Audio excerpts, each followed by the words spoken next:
Chapter 608. When everything in the chaos finally calmed down, the last ending also came to an end in a low valley not far from Mormon's. A small team walked through the wilderness under the night sky, carefully searching for something. The instruments in their hands had completely lost their effectiveness, but their movements did not seem lost. A wheelchair floated in the biting cold wind. The wheelchair floated in the air, and inside it sat a thin middle-aged man. The man was afraid of the cold, and his body was wrapped in thick cotton clothes. Most of the time he did not speak. His deathly still eyes clearly could not see anything, but the entire team followed the direction he pointed. Southwest. The blind man in the wheelchair coughed violently for a while and raised his hand with difficulty. Another 500 meters. The silent team turned around at almost the same time. As the wheelchair floated in the air, the man in the wheelchair coughed even more violently. "Linsu, how are you?" A white-haired old man under the wheelchair looked up at the wheelchair in the air with an anxious look in his eyes. He had been keeping the wheelchair afloat, so he could clearly sense Lin Su's physical condition. "I'm fine." Lin Su shook his head and laughed in a hoarse voice. "Second uncle, go higher." The old man's arm moved slightly. Lin Su's voice rang out again, "A little higher." The old man gritted his teeth and controlled the wheelchair to continue rising. Lin Su closed his eyes and sensed for a while, then said softly, "Turn left, 300 meters away." Now that he had a precise location, the old man relaxed a little. He immediately lowered the height of his wheelchair. The wheelchair landed on the ground. Lin Su was sitting in it.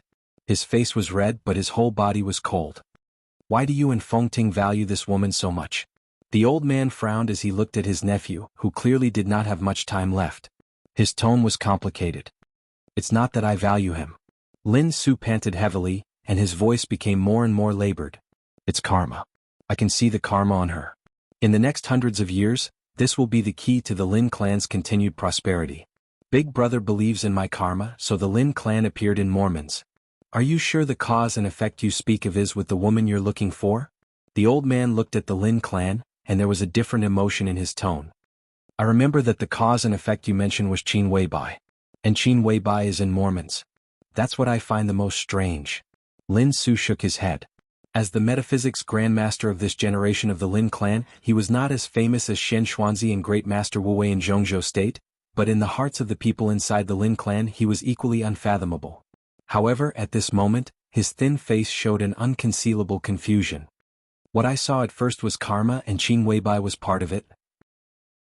But I can't see through the master of Samsara Palace.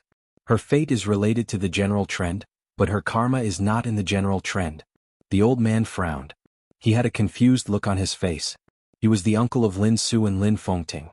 He left the headquarters of the Lin clan more than 20 years ago and had not been heard from for many years. If it were not for the changes of the Lin clan in Mormons and the change of the patriarch, it was estimated that he would not return to the Lin clan in this life. With the changes of the Lin clan, more and more old people who had left the Lin clan for many years were returning. At this time, listening to the so-called general trend and cause and effect that his nephew said, he instinctively felt that there was something he did not like. The old man shook his head and muttered to himself, "It's good to avoid the world. It's relaxing. Many old guys in the clan think so. How difficult it is to really stand aloof from the world. The Lin clan can do it now because it has the strength now. But nothing will always change. The one in Beihai is already supreme. If the Lin clan doesn't move, how can there be real freedom in the future? Second uncle, you may not like the chaos in the clan now, but all this is for the stability of the Lin clan in the future." Blood gushed out of Lin Su's mouth. He wiped it casually and his eyes were a little fanatical. "I can see the cause and effect but I can't see through it. But it doesn't matter. It's good to find her tonight." 150 meters to the right. The team continued to move forward. The old man sighed and patted Lin Su on the shoulder. "Take care of yourself. It's just a life. Every minute I live is worth it. Don't worry about it. This chapter is not over. Please turn the page." Lin Su smiled and a strange light flashed in his dead eyes. "Our current direction may be the direction of the Lin clan in the future. I'm not as optimistic as you are. You saw that sword. How good can the result of the person who made that sword be? Wang Tianzong." The old man shook his head and suddenly said, "How is Wang Tianzong's current state after that sword? I don't know martial arts. How do I know what will happen?" Lin Su shook his head with a smile and said calmly, "But no matter what, people have to fight for their own lives." Fight for their own lives. The old man narrowed his eyes thoughtfully. After a long search, the team finally stopped. Lin Su, who had calmed down a little, became excited again. He pushed the wheelchair forward quickly. The lush vegetation in front of him was completely crushed.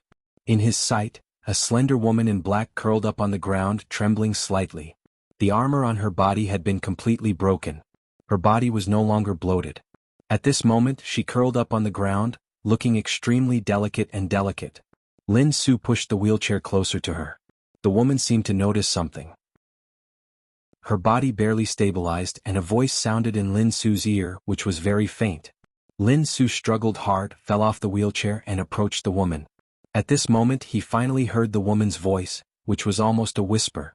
"It hurts," she said in a trembling voice, but tears poured out of her eyes as if they were out of control.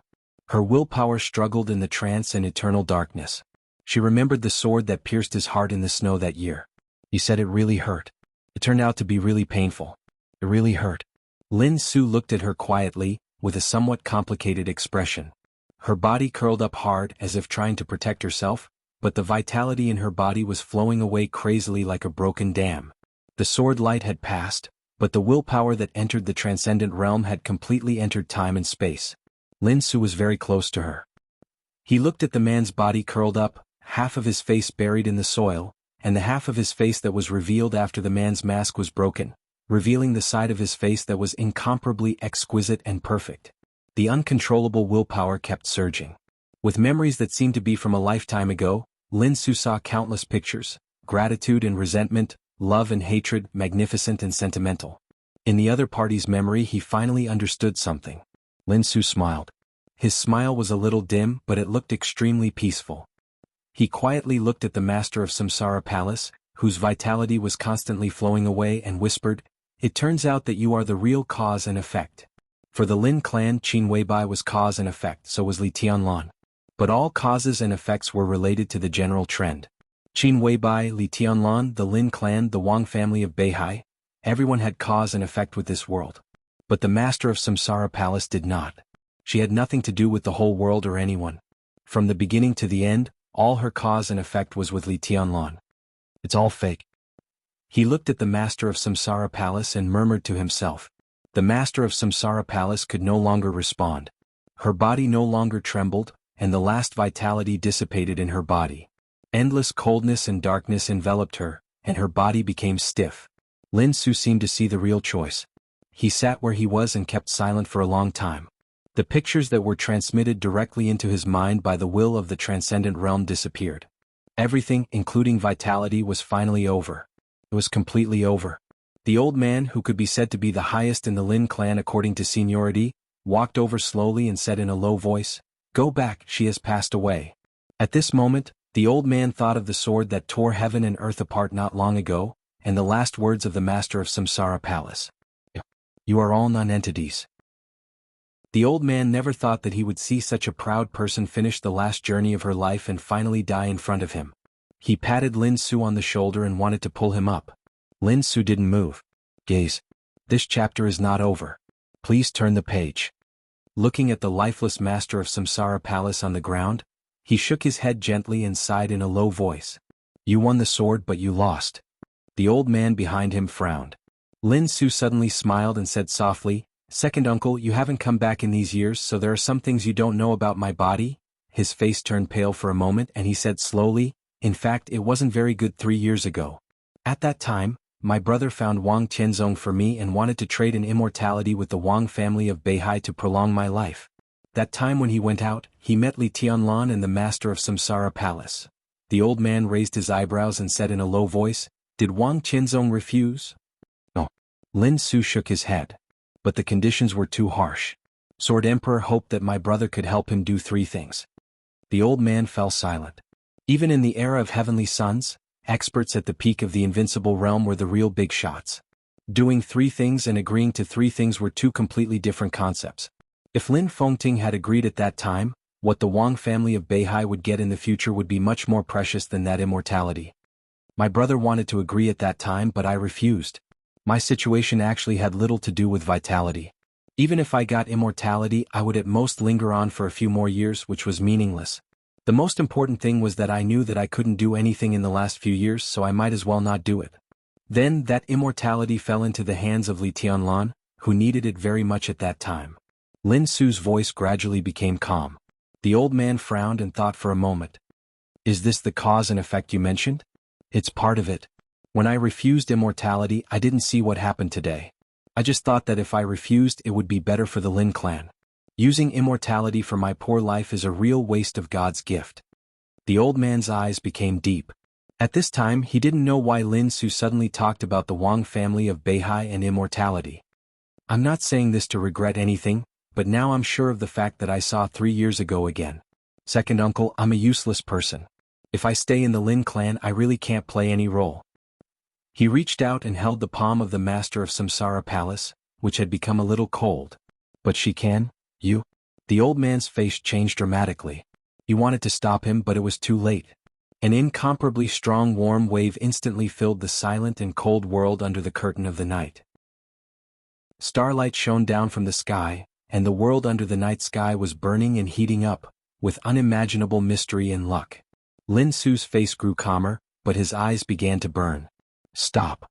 The old man's face changed dramatically, and his voice was high and anxious. In any case, he never thought that they would end up like this after finding the master of Samsara Palace. Lin Su might not have thought of it either, but it didn't matter.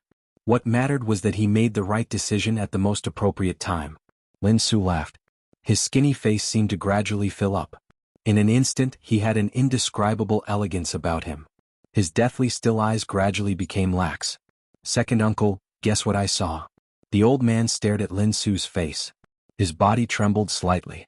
I saw it, Lin Su sighed in a low voice. I saw it was worth it. He held the master of Samsara Palace's palm hard. I'm a flash of fire, the strong warm tide surged and gathered. That was the temperature that could burn the world. The high temperature with a faint vitality completely surrounded the body of the master of Samsara Palace. Lin Su smiled softly and his body gradually disappeared.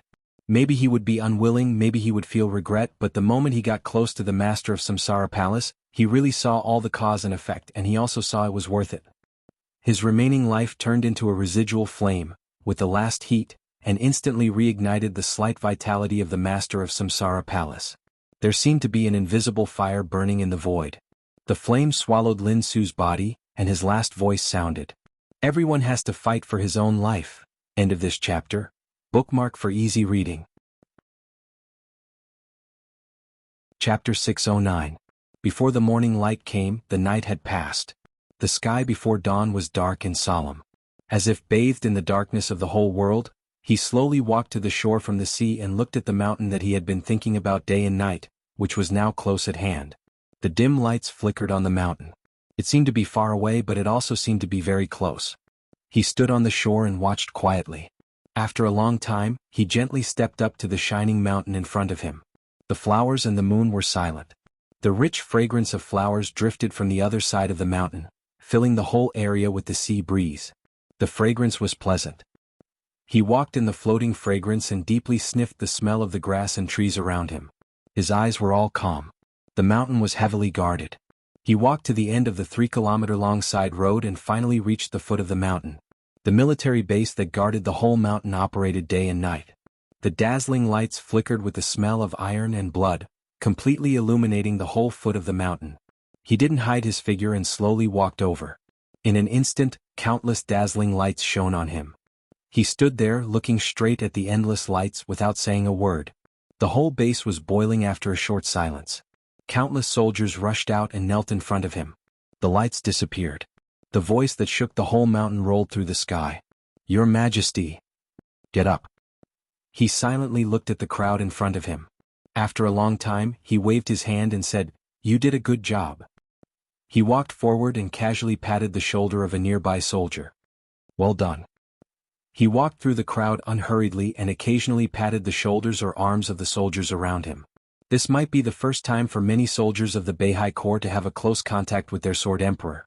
Countless people stared at his back with fanatical eyes, as if they were worshipping God. He walked through the crowd and looked back at the army that guarded Mount Dibbing day and night. After a moment of silence, he whispered, Thank you for your hard work. Boom. Amidst the uniform sound, countless soldiers seemed to want to kneel down again. He raised his hand. An extremely surging force suddenly gushed out from the incomparably calm heaven and earth. A huge force acted on everyone's body, causing everyone to stand on the spot. He shook his head and said lightly, "Beihai doesn't have this rule." He slowly turned around and walked along the mountain path to the peak. A hazy whiteness vaguely appeared on the horizon. It was extremely weak, but it dispelled the deepest darkness before dawn. Flowers and plants were in full bloom on Mount Dibing, and the water was murmuring. Countless subtle sounds were transmitted to his ears, like flowers blooming and withering. He stared deeply at every picture he saw, feeling extremely nostalgic. In his decades of life, this mountain had always been the most beautiful world in his eyes. The morning breeze with the smell of the sea blew over. It was midsummer in Jianghu state, but the morning wind was extremely cold. His steady footsteps trembled slightly. He clenched his fists hard, took a deep breath and continued to move upward. The sweet morning air rushed into his throat. When his feet landed, he could no longer suppress the blood that spurted out of his mouth. He coughed violently, and every cough was accompanied by thick blood and broken internal organs. The wind continued to blow. The golden edges of the black costume shimmered, bright and dignified. His hair was losing its luster at a speed visible to the naked eye. It became dim, then white, and finally turned into a pale white without any vitality. In just a few seconds, with the blood he coughed out, the body that was calm and could almost carry the world had been filled with a sense of decay. He tried to stand up and insist on going up the mountain. But in the cold morning wind, his body moved forward against the wind and was finally blown to the ground.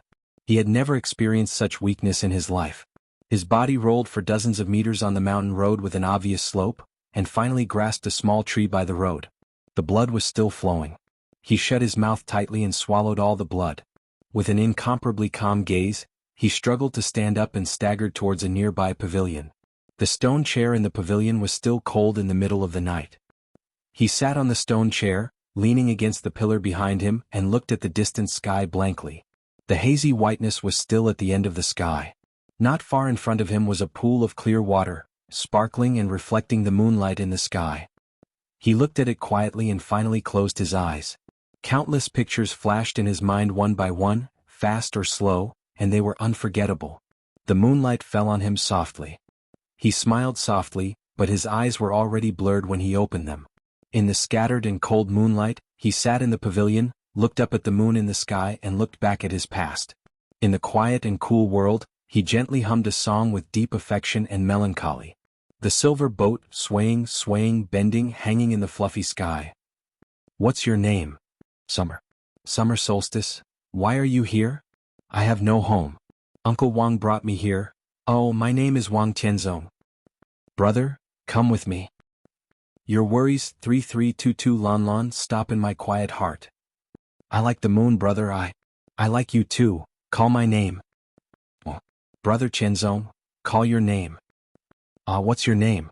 "Oh my God, what are you doing?" "Quangtu, come and see what they are doing, ha." You said, how can a person not be lonely when he is in love and worried when he is in love? Do you like her? Yes. Tell me after you think it through. I like her. Why? Because I like her very much. My luggage, lonely, alone, makes me feel melancholy. Uncle Li will keep an eye on him. The future of Beihai can't be pinned on this. It'll be fine, I'll solve these things. When it's over, let's go on a trip. Fool, you're the patriarch now. People are banished to the border. It's like walking into the fifth season. The day and night are disorderly and harmonious. The tide rises and falls willfully. There's no spring in the dictionary. Tianzong ahem, he's dead. Li Kuangtu is dead. I'm amazing, right? How is she? Say, this chapter is not over. Please turn the page. How is she? Say it. How is she? Your Highness, madam, are you going to say it or not? Are you going to say it or not? If you don't say it, I'll kill you. It's my incompetence, maybe. Trash. A bunch of trash. Get out, all of you. People squander their tears, avoiding the parting that's still in front of them. I dreamed of you just now. Don't talk. Pay attention to rest. It's okay. Be obedient. I'm here. Sleep a little longer. It'll be okay. Tianzong, if I'm not by your side, don't be silly. You'll always be by my side. Yeah, ahem. We still have to go on a trip. Yes, tomorrow? Let's go tomorrow, okay? Okay, tomorrow? You don't dare to think about tomorrow. I refuse to say goodbye. It's not worth it, you're more important than 2 portions of medicine. But it's really not worth it. If I say it's worth it, it's worth it. My body is already very poor, it's okay. We still have immortality. If I don't let you go, you can't go. Oh. Some people say that every time you say goodbye, there will be a star in the sky and it will be extinguished. I've entered the invincible realm. That's great. The situation can be stabilized. Yeah, my man is the best. Do you think my newly cultivated flowers look good? You look the best. You're glib. How's your body? Do you feel uncomfortable? Very good. The best. Qianzong, these are the happiest 2 years of my life. When your body is completely stable, we'll go on a trip. Well, I want to go to many places. The silver boat, swaying, bending, hanging in the fluffy sky. Your worries, 3322 Lan, stop on my quiet heart. You say, how can a person not be lonely when love is deep? When love is strong, you are worried. My luggage, lonely, alone, scattered, makes me feel melancholy. I'm exiled to the border as if I've entered the 5th season. The day and night are in disorder and harmony, the tide rises and falls willfully, there's no spring in the dictionary, I'm squandering my tears, avoiding the parting that's still in front of me. You don't dare to understand, I refuse to say goodbye. Someone said that every time you say goodbye, there will be a star in the sky and then it will go out. His voice gradually lowered until it was silent. A cold and delicate palm came around his shoulder, silently wiping away the blurriness in his eyes. Wang Qianzong held that palm. Even if he was exerting force, his strength was still extremely weak. I'm back, he whispered. Summer Solstice answered and did not move. Wang Qianzong slowly turned his head. In his sight, there was a face full of tears, pear blossoms in the rain, extremely beautiful. Wang Qianzong looked at her in a daze. This was her most beautiful appearance. He had never gotten tired of seeing it all his life. Sorry? He suddenly smiled, a little bitterly. I still couldn't kill him. He wiped out most of the elites of the Purgatory of Heaven capital in Eastern Europe, wiped out the top experts of the entire dark world and really hurt deity. But this was not what he wanted. He still couldn't kill him and give Summer Solstice an explanation. It doesn't matter. There will be chances in the future. Summer Solstice wiped her tears and said softly. In fact, there is a chance, but I don't dare to gamble. Wang Qianzong laughed at himself and said, the 13th floor? What the hell is going on? Summer Solstice's voice was a little trembling. 3 days had passed since that night in Eastern Europe. During these 3 days she had never closed her eyes. Mormon's last sword strike could be said to be eternal, but only Summer Solstice knew what kind of injury Wang Qianzong had suffered in that sword strike. She knew her man very well. As long as there was a little possibility, deity would not be alive. But now deity was not dead, which showed that the situation at that time was very bad. The 13th floor, Summer Solstice said to herself. That sword formation is very complicated. Give me some time to study it and I can also create a sword formation comparable to the 13th floor. The sword energy of the same origin has different functions. It is to activate and lock, Wang Qianzong recalled carefully, and his white hair swayed slightly in the wind. That can be said to simulate heaven and earth with sword intent. The 13th floor activated that sword strike and locked Mormons at the same time. So that sword strike couldn't be avoided and could only be taken by force. That's all? Summer Solstice looked at Wang Qianzong's white hair in a daze. If that's all, how did you become like this? Wang Qianzong was silent for a while. His tone became a little difficult and helpless. There's also fusion. Sword energy fusion. He smiled bitterly. The sword strike between me and the master of Samsara Palace was just the beginning. That sword strike was really strong and made me use my immortality. But the sword energy of that sword strike didn't dissipate at that time, so...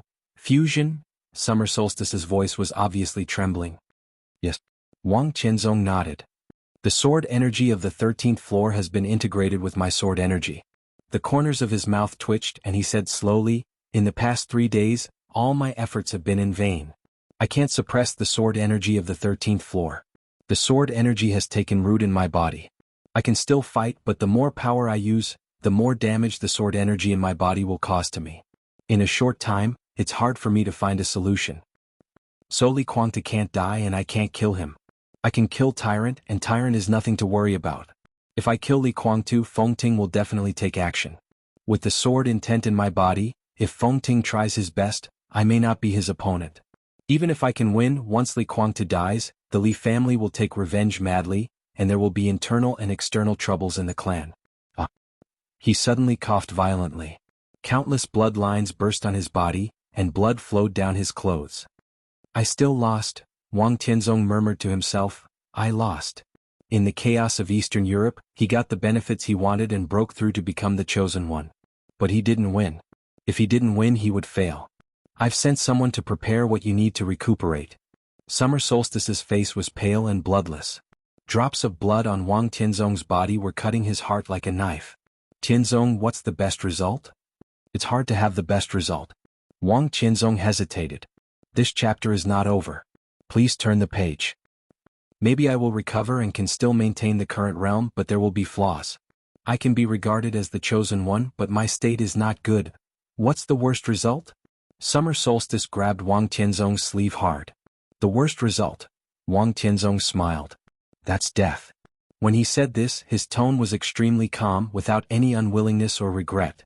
Actually, I thought about it. Wang Tianzong stood up with difficulty and grabbed Summer Solstice's palm. I'd better not come back for the time being. I'll recuperate outside first. He stared at Summer Solstice's face. I still can't help it. I always want to come back and see you. It's okay. Summer Solstice said softly. Her tone was no longer trembling, and she seemed to have completely calmed down. You can recuperate in peace. I'm at home. Sheng Xiao stays in Eastern Europe to negotiate with Snow Country. Wang Tianzong said softly, Snow Country has little room for resistance. In a few days there should be clear news. The dark world of Snow Country belongs to the Wang family of Beihai in the future. But the situation is not too good. The only good news is that most of the forces in the dark world are no longer a threat to us. But the news of my recuperation must be kept secret. It must be kept secret. Summer Solstice said yes, extremely soft. Wang Tianzong walked forward with weak steps and whispered, I'm afraid my problem can't be solved in a short time. During my recuperation, all the affairs in the clan will be temporarily handed over to Jianghu to deal with. You should keep an eye on it. Jianghu? Summer Solstice was a little stunned and asked subconsciously, why not Xiaoyao? Let Xiaoyao take charge in Eastern Europe. Wang Tianzong's calm voice was filled with deep coldness. Summer Solstice's face kept changing. When Wang Tianzong's will was silent, there was no problem that the young Wang Xingxiao could not take over the patriarch's position for the time being. But as Wang Tianzong's younger brother, Wang Xiaoyao was sent to Eastern Europe and Jianghu jumped up. There were too many problems in it. Jianghu and Wang Xiaoyao were both top experts of the half-step invincible realm, that was, the combat capability of the invincible realm. There was no difference in strength and they were about to break through to the invincible realm. At this time, letting Wang Xiaoyao go to Eastern Europe and Jianghu stay was almost a clear message to the outside world that Wang Tianzong did not trust Wang Xiaoyao. Xiaoyao Summer Solstice asked cautiously, what did he do? Don't think too much. Wang Tianzong whispered, it's okay. He sighed softly. I just feel a little sorry for you. When I was young I said I would take you on a trip until now. In the next few years I'm afraid I won't have time. You know I don't care about these things. Summer Solstice bit her lip hard and whispered, as long as you're good I'm good, so you must get better, understand?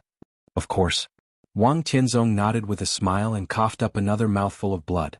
With the support of the Immortality potion, his vitality was still stable, but the sword energy of the 13-story building had been torturing his body and will cruelly, which made him look weaker and weaker. The two did not choose to go to the top of the mountain. Instead, they turned near the top of the mountain and finally entered the most mysterious number 5 laboratory in Mount Dibbing. The laboratory was located underground. The 2 doors on the ground had been opened. The dark passage with lights spread out and no one knew how far it was. This was the place where Wang Tianzong was going to recuperate. Wang Tianzong quietly looked at the passage in front of him and was silent for a long time. In the chaos of Eastern Europe, the whole dark world was withering. Fire-flaming realm, thunder-shocking realm, half-step invincible realm, peak invincible realm, and even the chosen one, after the absolute chaos and glory, everything would be silent. He would also be silent in this passage. No one knew how long it would take and no one even knew if he would come out again. Wang Tianzong turned his head and looked at Mount Dibbing in his sight. The dawn gradually brightened. The morning sun rose in the distant deep sea. The sun pierced the clouds and the sky was gorgeous. A new era, he felt the warm sunshine and murmured to himself. No matter what era it is the era of Beihai.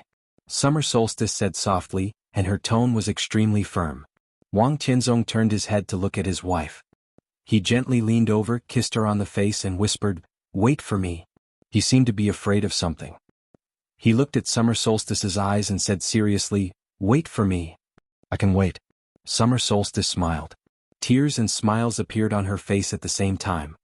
"Just don't be too long. Don't be too long." Wang Tianzong did not speak. He just touched his wife's hair, turned around and walked into the long and deep passage. Summer Solstice stood where she was and looked at his back quietly. The torrent of time washed from the past to the present. She looked at her beloved husband, and the scenes of the past emerged with all the feelings of the past. There was laughter, happiness, and touching. He was satisfied and content with what he had. Beside him, what Summer Solstice felt most was silence and stability. With him in the Wang family of Beihai, what she felt most was silence and stability. Perhaps the things he had been carrying were too heavy, so Summer Solstice had never seen the slightest complacency and arrogance in him. Life was not complacent.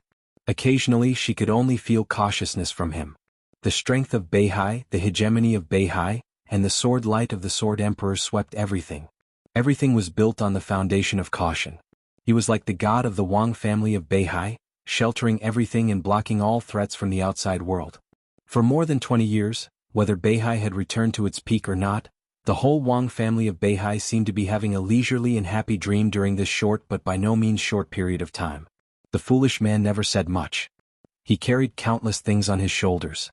He cried and was tired, silent and careful. Summer Solstice was also immersed in this kind of dream for a time. But all the beauty was a dream and eventually became a bubble.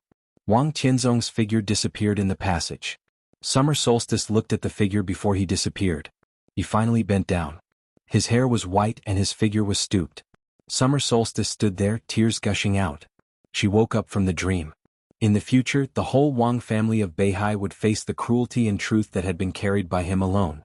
Summer Solstice didn't know how long it would take. She didn't even know whether it should be longer or shorter. She didn't dare to think about tomorrow. But he still insisted and refused to say goodbye. The door of the No. 5 laboratory gradually closed. Summer Solstice took a deep breath and straightened her body. The sun leaped into the sky. Summer Solstice raised her head and looked at the sky of the new era. The extreme coldness blew over with the wind. The scorching sun hung high and the whole world was gloomy. This was the new era. It was a world without light. It was a world without dreams. End of Volume 4, end of this chapter. Bookmark for easy reading. Chapter 610. In the dim dream, there seemed to be countless voices thinking in his ears. The scene of the dream seemed to be changing every minute and every second. Fragmented information came in messily, and countless voices were still thinking, which made him upset. Li Tianlan rarely dreamed, but once he did, the content of the dream was often strange. Mountains and seas, fire and ice, saber and sword shadows, and the chaotic dream continued. He dreamed of meeting Qin Weibai for the first time in Huading. He dreamed that Dongqing Rushi took his hand and said that she had liked him for many years. He dreamed that Wang Yuetong looked at him with tears in her eyes and asked him why. He dreamed that the lonely mountain in Lin, and appeared in the primeval forest where the Li family had been hiding for many years. He even dreamed that countless people wanted to kill him. In a trance, Li Tianlan felt as if he had died again and again. In the heart-wrenching pain, the shadow of the saber and the sword rushed toward him along with the raging fire. The scene changed to the hazy white mist of the manor. He dreamed that Qin Weibai was holding him tightly, the master of Samsara Palace stood beside him, and flaming fire stabbed him in the chest with a saber. In the distance he vaguely heard Li Guangtu's roar. The night wind messed up the light and shadow. Qin Weibai flew up and rose. High in the sky. In the world full of starlight, there was a touch of black and white that tore apart heaven and earth. The sword light was like the sea. Qin Weibai, who flew high in the sky, turned into Dongqing Rushi Wang Yuetong, and finally into a woman that Li Tianlan did not know. She rushed toward the sword light. Like a moth flying into the fire. Li Tianlan suddenly opened his eyes. The sunlight outside was blocked by the curtains. In the slightly dim environment, Li Tianlan sat up and shook his head. The trance in his mind began to disappear and everything in front of him became real. This was a bedroom that was luxurious enough to make one's jaw drop. It was not the kind of bedroom that was piled up with countless gold and silver. The bedroom was slightly dark and warm, and there were details everywhere in the bedroom. The warm chandelier exuded a soft light, and the light shone on every corner, giving people a very comfortable visual enjoyment. Li Tianlan's eyes calmed down in the fastest time.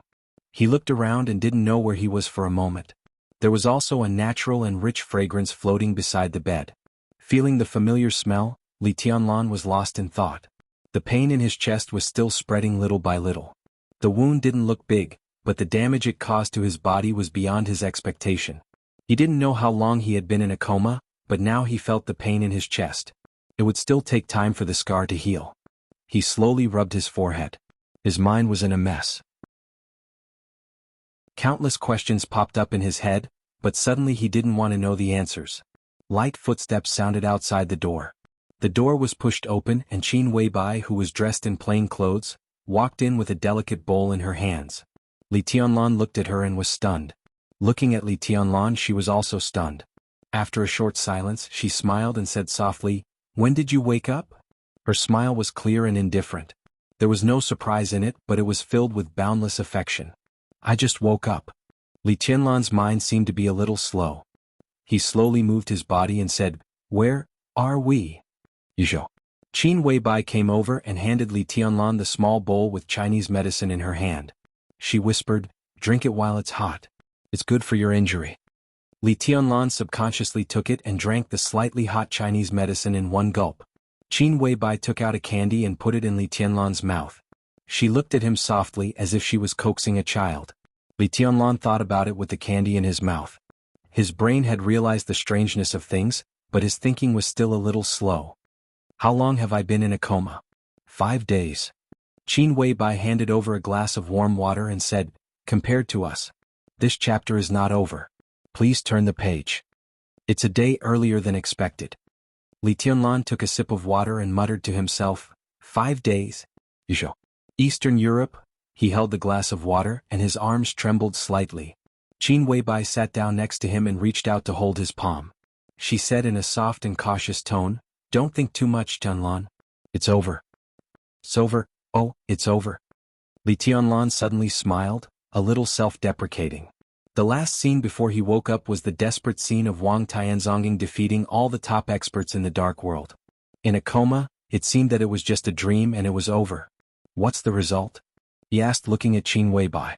Qin Weibai hesitated and wanted to say something but stopped on second thought. "What's the result?" Li Tianlan looked at her eyes, which were shining with charming brilliance. "There are many kinds of results and there are also many kinds of uncertain results, specific to individuals and specific to the general trend. Although things have passed, many things are still very chaotic.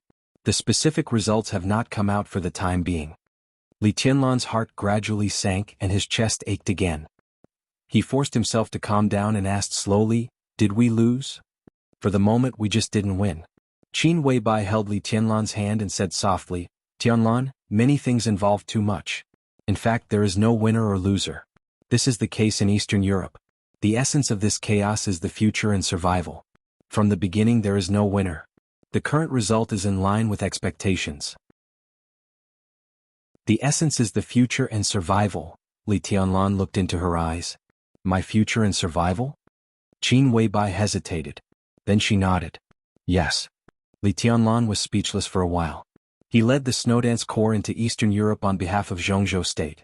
Could be said that he participated in everything. But even as a person who experienced it personally, he could not tell how much the chaos in Eastern Europe involved. All the dark forces were deeply involved in Eastern Europe. The murderous weapons were broken, the invincible realm experts were killed, the divine and holy lists were fragmented, and the entire dark world was almost completely withered. The essence of all this was for his future and survival. If those fallen invincible realm experts knew this so-called essence, what would they feel? Li Tianlan held the cup and thought about Qin Weibai's conclusion. A chaotic situation where there would be no victor. It was a chaotic situation for his survival and future. If all the results were in line with expectations, what would happen to Wang Tianzong? What about the master of Samsara Palace who really planned the chaos? "How is the palace master?" Li Tianlan suddenly said, Take me to see her. Qin Weibai looked at him quietly. There was a different kind of emotion in her deep and bright eyes. It seemed to be sympathy but also something else. Such a gaze seemed to carry a heavy force, pulling his heart down continuously.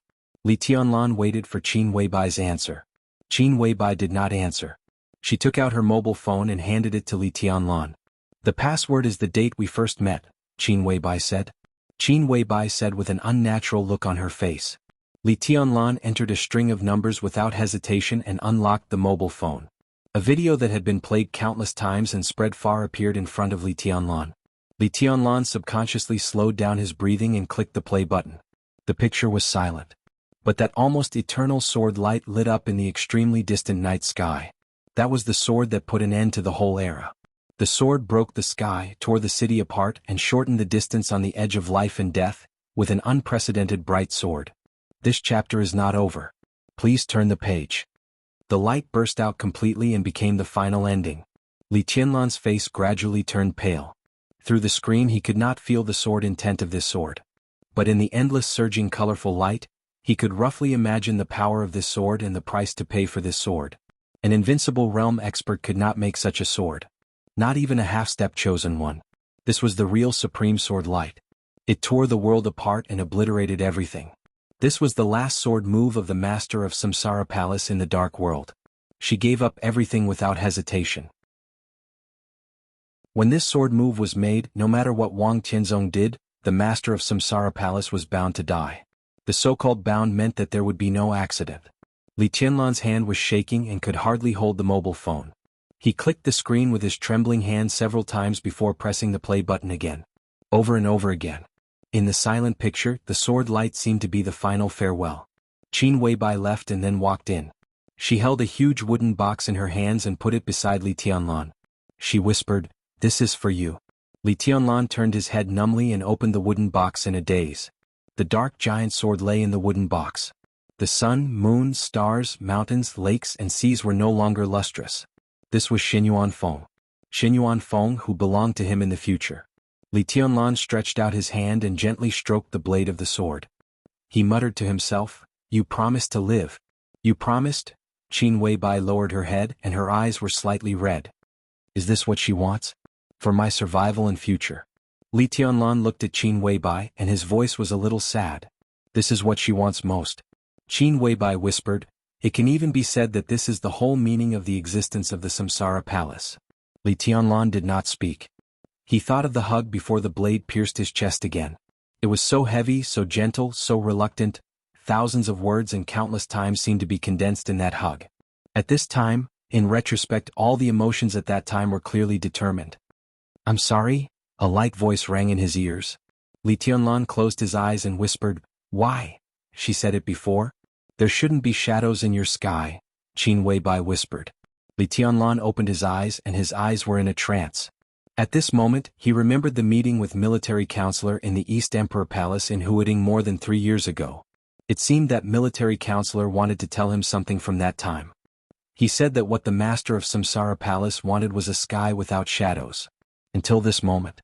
Only then did Li Tianlan realize that what she wanted was his sky without shadows. The chaos had already passed. Sometimes it was vigorous, sometimes it was silent.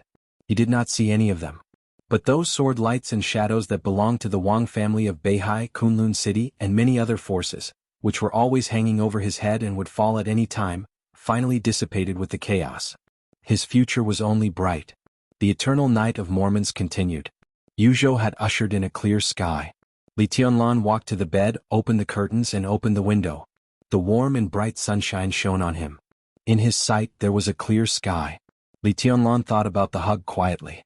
Something in his heart seemed to be quietly breaking, and it disappeared completely with the sunshine. His heart was blank. P.S. The first chapter that I haven't seen for a long time.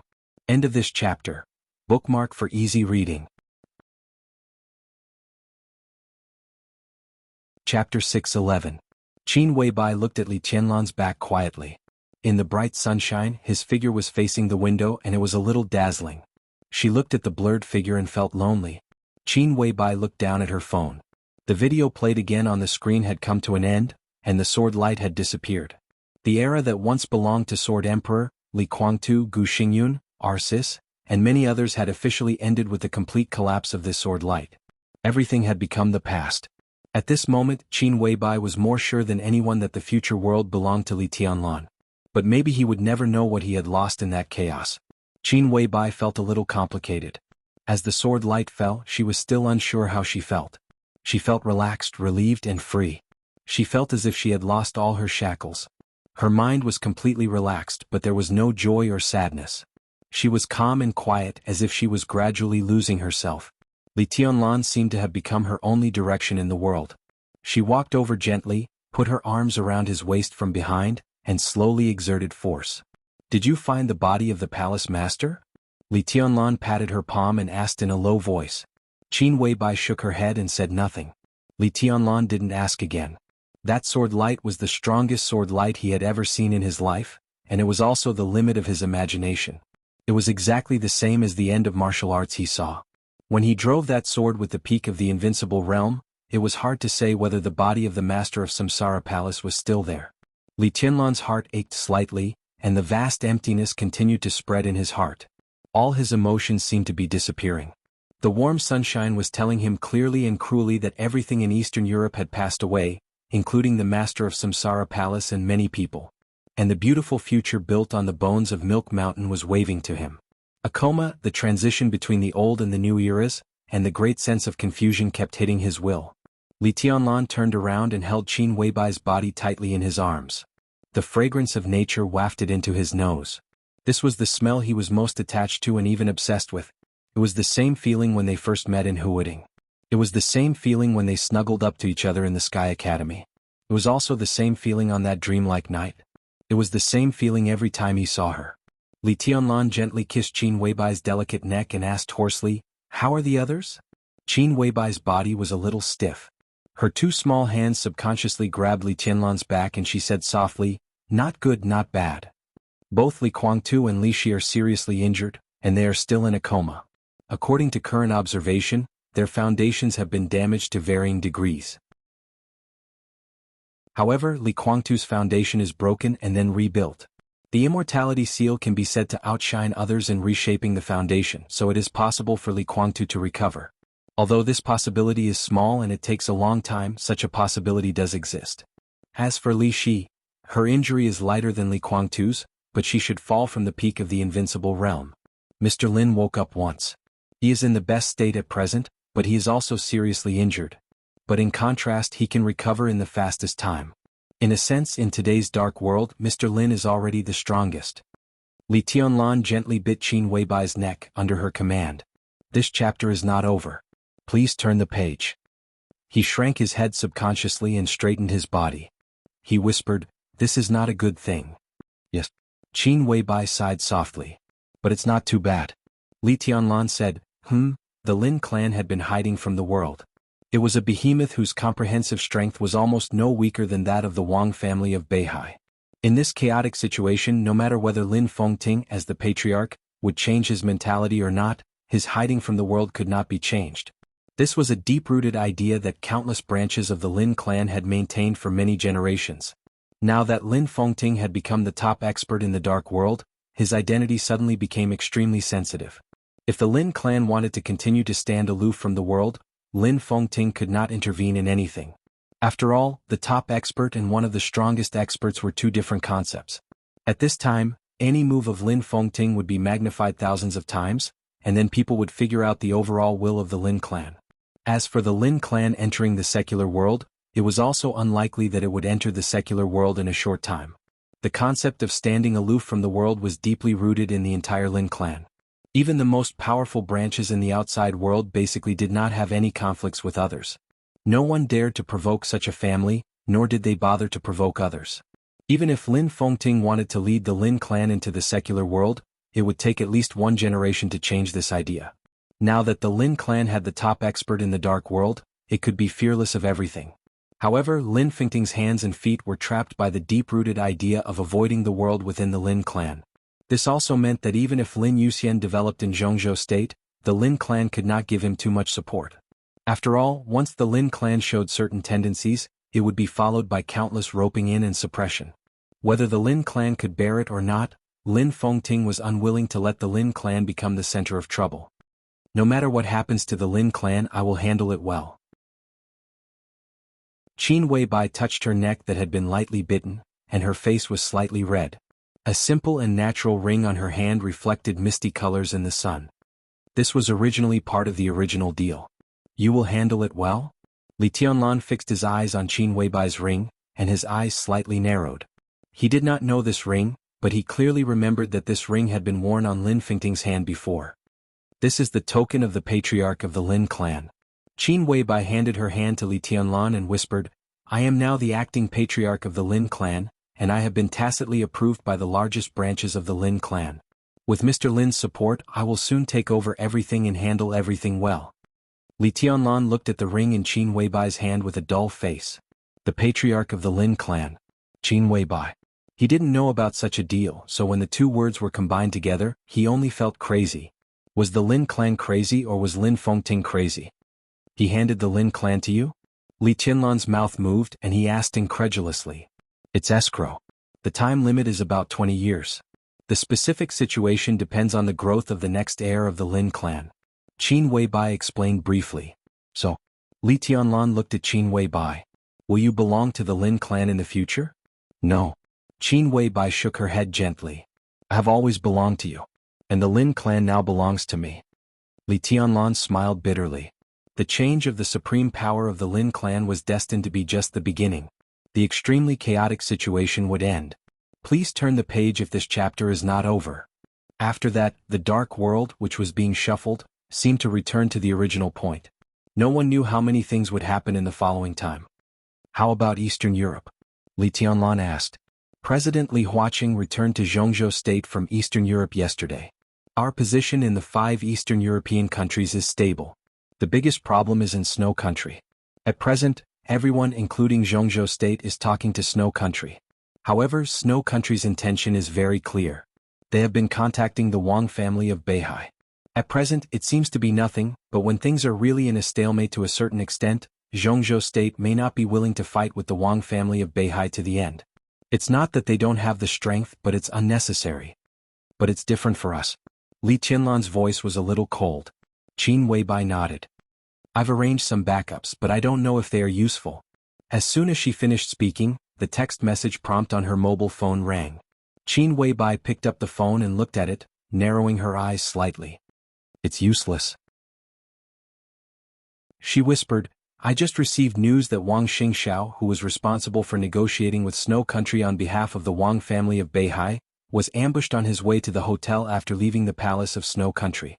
The assailant was General Yellencat, a famous general of Snow Country. The general led dozens of trusted subordinates to attack him on Kamas Wissen Street. Together with his 2 deputies, they were killed by Wang Xingxiao on the spot. Li Tianlan narrowed his eyes.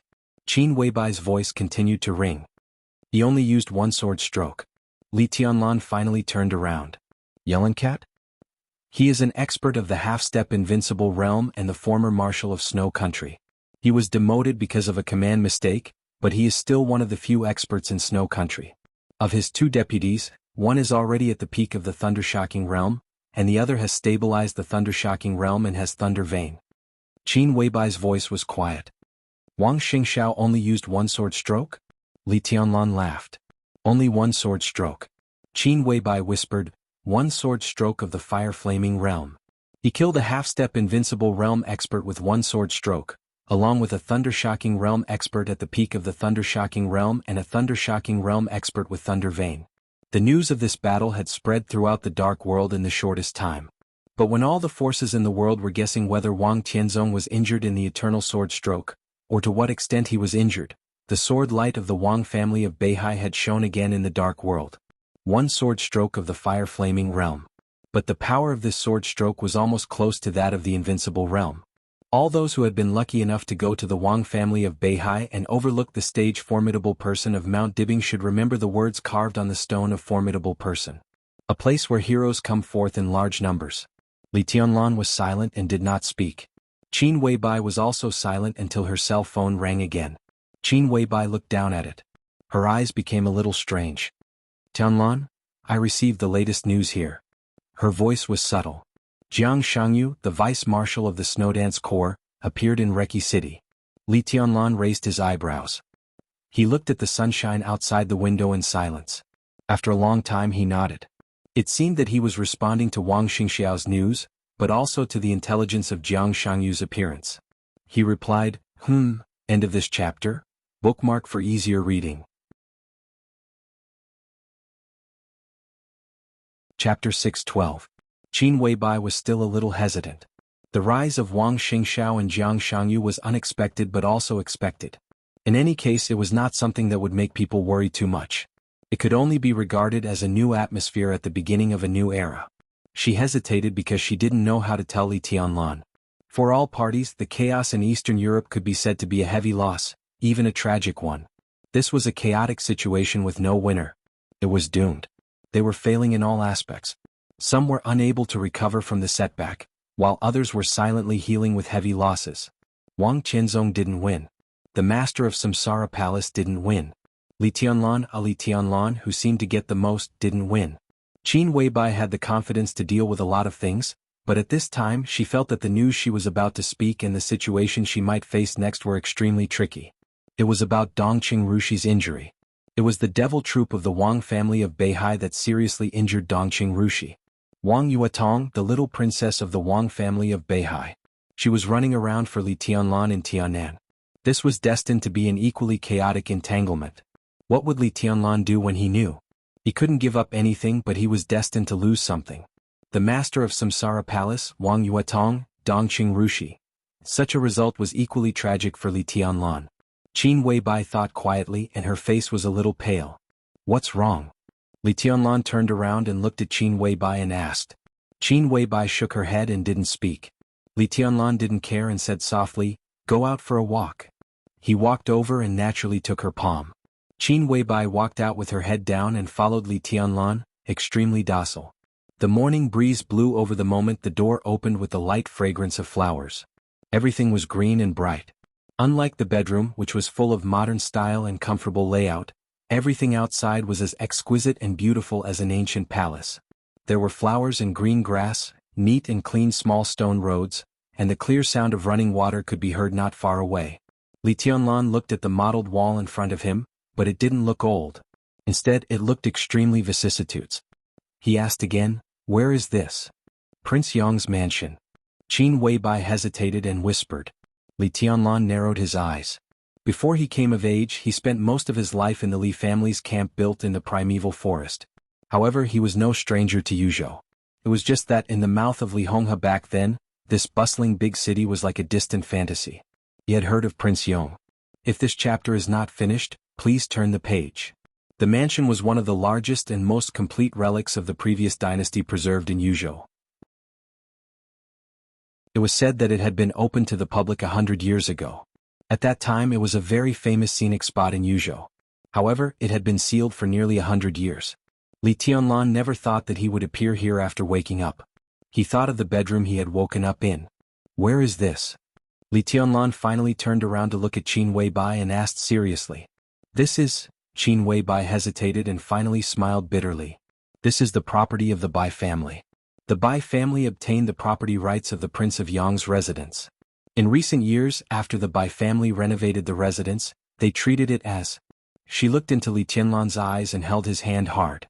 After the Bai family renovated it, they have made it your wedding house. Wedding house, Li Tianlan murmured to himself. Looking at Qin Weibai's eyes, his heart sank slightly. In the eyes of the Bai family, the bride of the wedding house related to him was naturally Dongqing Rushi. But since he woke up until now, Dongqing Rushi had never appeared. His voice became a little hoarse. Where is Rushi? Rushi is still recovering. Feeling Li Tianlan's cold palm, Qin Weibai bit her lip. She is in a private hospital nearby. Mr. Lin, Li Guangtu and the others are all there. I can take you there. Li Tianlan stood there in silence for a long time. He couldn't wait to leave with Qin Weibai. Instead, he was thinking about something carefully. Under the sun, his pale face returned to calmness in the fastest time, and even looked a little indifferent. He sat down in front of a stone table in the garden. How is her injury? He asked in a low voice. Before he passed out, Dongqing Rushi was still standing beside him. He knew that she had the invincible sword move, but he didn't think that Dongqing Rushi could play a big role in the battlefield of the Chosen One. Then who hurt her? How was her injury? I don't know. Qin Weibai was a little confused. Since she came to Prince Yang's mansion, she had devoted all her attention to Li Tianlan. There was no accurate news about Dongqing Rushi, but there were some possible conclusions that countless experts had already come out a few days ago. It is said that the injury is very serious. She looked at Li Tianlan's calm and somewhat indifferent face, and suddenly became a little flustered. But some things couldn't be hidden after all. In Eastern Europe you were in a coma not long ago. Rushi forcibly pulled out the silent sword, but she couldn't bear the sword intent of the silent sword. Her body was seriously injured, and there is no possibility of recovery at present. If this chapter is not over, please turn the page. She took a deep breath. If there is no accident, she may become a vegetable. The cruel truth was like a knife cutting Li Tianlan's heart crazily. In her sight, Li Tianlan's face was as hard as a rock, without any change. A vegetable? He thought of the little woman who liked to hide in his arms and gently bite his ear. A vegetable. The little woman who said that she had known him for many years and liked him for many years. A vegetable. The little woman who said she would protect him. A vegetable. Li Tianlan pressed his lips tightly. Puff. Dark red blood sprayed directly from his mouth and dyed the stone path red. Tianlan? Qin Weibai rushed over and held him tightly in her arms. There will be a way. Believe me, there will be a way. A vegetable? Li Tianlan's eyes became colder and colder. What? In that situation, why did Dongqing Rushi choose to pull out the sword? Qin Weibai didn't speak. What? Li Tianlan asked again. Shortly after you were in a coma, someone attacked the manor and broke Jiang Qinsong's 30-meter mortal world domain. At that time, the only power around us that could protect you was Rushi in silence. I will protect you. A vegetable? A vegetable? Li Tianlan gritted his teeth and everything in his sight was spinning wildly. He struggled to stand up and whispered, Who? Beihai. Beihai. Devil troop. Devil troop. Li Tianlan thought of the strange red light he had seen on the trial day and didn't speak. Tianlan? Qin Weibai called out to her. Li Tianlan glanced at her and whispered, There will be an explanation. He was silent for a while and continued, There will be. The morning breeze under the sun blew over, and the branches shook with fragrance. The chirping of birds and the clear sound of running water came from afar. Li Tianlan looked at the antique Prince Yang's mansion in front of him. This was his wedding room. But in the wedding room there might be no bride for a long time, maybe forever. The empty Prince Yang's mansion. The bridal chamber was empty. Li Tianlan lowered his head and wiped the blood from the corner of his mouth. He whispered, There will be an explanation. End of this chapter. Bookmark for easier reading.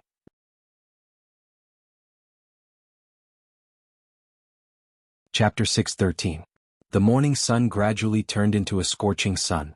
The sunlight grew blazing hot. The high temperature enveloped the prince's mansion, permeating through the flowers and water. Qin Weibai stood in front of Li Tianlan in a white dress, like a statue that gradually lost its spirit qi. In the quiet environment, Li Tianlan, who had been silent for nearly the whole morning, finally stood up and said calmly, I'll go and have a look. He paused. Before he could say anything, Qin Weibai had already said considerately, I won't go. After Dongqing Rushi fell into a coma, there happened to be a high-level conference in Yuzhou recently. Bai Qingqian, who came to Yuzhou for the conference, declined all unnecessary social engagements and spent most of her time running between the hospital and the prince's mansion. She didn't say anything to Qin Weibai. But now that Li Tianlan woke up and appeared in front of Bai Qingqian with Qin Weibai, no matter who Bai Qingqian was, she would inevitably have some ideas when she saw Dongqing Rushi in a coma and then Qin Weibai. Li Tianlan nodded. Have a good rest. He smiled and said softly, I'm fine. His tone was cold and emotionless. All the sadness, anger, and murderous intent seemed to disappear with silence. He walked along the path to the gate of the mansion. Countless flowers and plants swayed in the breeze. Li Tianlan pursed his lips tightly. The whole world in his sight began to turn pale. The Bai clan's private hospital was less than 500 meters away from the Prince of Yongqing's residence. Nominally, the hospital belonged to the Bai clan, but in reality, it was collectively built by the giant group. Large amounts of money had been spent, and the most advanced equipment and top-notch doctors had flocked to the hospital. It was no exaggeration to say that any nurse here, if placed in another hospital, would not be inferior to a professional doctor. The hospital was neither too big nor too small. The scenery was pleasant and it was not deserted on weekdays. Some retired big shots of the giant group almost recuperated here all year round. Many times the collective decisions of the giant group were made here. When Li Tianlan walked into the hospital, due to the gradually rising temperature, several old people who were playing chess under the tree just put away the chessboard and planned to move the battlefield. Both sides came to the elevator almost at the same time. Li Tianlan nodded and looked at the opened elevator. He said in a calm voice, "After you. Forget it, I'm getting old. I'll just treat standing for a while as exercise. His Highness is busy with urgent matters. You go first, we still have to wait for an old friend." An old man with white hair and beard in a tang suit smiled and looked at Li Tianlan with extremely friendly eyes. Li Tianlan was a little confused. Now he was really not in the mood to be polite, so he nodded and went straight into the elevator. The elevator gradually rose. The old man's lips moved slightly as he looked at the constantly changing numbers beside the elevator. "Old Su, this person is very popular now. If this chapter is not finished, please turn the page." An old man carrying a chessboard walked in front of the white-haired old man and said meaningfully. Elder Su, who had white hair and beard but was still full of vigor, was silent for a moment. He smiled and said, "Hot stuff. A few days ago, I heard that he secretly returned to Yuzhou and has been recuperating his wounds. But it doesn't seem like it. Young man, maybe it's because your body is recovering well?" The old man caressed the chessboard in his hand and said casually, "The chaos in Eastern Europe has become like this. No matter what has been lost, at least in the eyes of others, this person and the Wang family of Beihai have gained the most. My second son is still in Wulan state. I heard that this person has returned to Yuzhou and has called me twice to visit this little highness." Elder Su smiled and shook his head. "Unfortunately, today is not the right time. I heard that the injury of the little girl from the Dongqing family is not optimistic." The old man carrying the chessboard hesitated. "It doesn't affect the overall situation. Marshal Li's position can't be changed." Elder Su shook his head. "Marshal Li?" The old man pinched the chessboard thoughtfully. "As long as we work together, he is Marshal Li." Elder Su smiled meaningfully. "You've heard the rumors recently? How can I not hear such a big movement?" The old man smiled bitterly. "Those from the southeast and Kunlun repeatedly asked us to carefully consider Marshal Li's rank of marshal, and even questioned the military merits of the Snowdance Corps. It's a mess. We can work together, but what this little highness does next is also the key. In terms of strength, I don't have to worry about his character." Elder Su smiled and said softly with emotion, "Jianghu state will be very lively next." The old man nodded. "For Minister Dongqing this should be an opportunity." Elder Su said yes and did not speak. As the loosest giant group among the six, Li Tianlan's initial appearance caused many people to feel uneasy. Dongqing Wudi's unsparing support made the giant group constantly criticized. However, with the outbreak of the chaos in Eastern Europe, all this was temporarily suppressed. When Li Tianlan took over the 5 Eastern European countries centered on Wulan state, the atmosphere inside the giant group began to change. Dongqing Wudi acted quickly. Taking advantage of Li Huaqing's visit to Eastern Europe, he directly placed the cake of the 5 Eastern European countries in front of everyone in the giant group. No one disliked benefits. The huge benefits made the giant group completely united. It naturally accepted Li Tianlan and acquiesced to his position. Not to mention other places in Eastern Europe, just the 5 Eastern European countries were enough to make the giant group eat a lot every day. Please turn the page if this chapter is not over. Li Tianlan was equivalent to a cake maker. As long as he grasped the dominance of the 5 Eastern European countries, Li Tianlan's position in the giant group would become more and more stable. This was the best opportunity for Dongqing Wudi to rectify the loose atmosphere of the giant group and even let Li Tianlan take over. The elevator stopped on the 9th floor and then went all the way down. Elder Su smiled. Isn't that his attitude? He came to see his fiancée as soon as he got better. Is that a reassurance to us old guys? The old man holding the chessboard laughed. Just as he was about to speak, a sudden ringing of the phone suddenly rang. At the same time, Elder Su's phone was also ringing. The two of them looked at each other and answered the phone at the same time. Just after listening to a few words, their faces suddenly changed. When Elder Su's mobile phone fell to the ground, the sound of the chessboard hitting the floor also rang out. The chess pieces rolled, which was extremely crisp. The two old men who had extraordinary influence in the giant group looked at each other and laughed at the same time. This day was August 31st in Jianghu State. Under the scorching sun, When the news from the southwest spread in Jianghu state with sword intent, countless people made different reactions in addition to being stunned. Some laughed, some were angry, and some were dull. August 31st in Jianghu state. Wei Kunlun, the Nirvana sword master of Mount Shu, who had been in closed-door training and had been silent for several days, had officially broken through and entered the invincible realm. The former invincible realm had fallen silent. The new invincible realm came into everyone's sight. The wind and clouds changed. The pace of the new era was steadily moving forward. And this exciting news was constantly spreading with intelligence that no one knew whether it was good news or bad news. Wei Kunlun made a very important decision as soon as he came out of closed-door training. While the news from the southwest was still spreading in Jianghu state, the new invincible realm expert in Jianghu state had boarded the plane to Yuzhou with his 3 personal disciples. After the news was repeatedly confirmed countless times, it finally became a fact.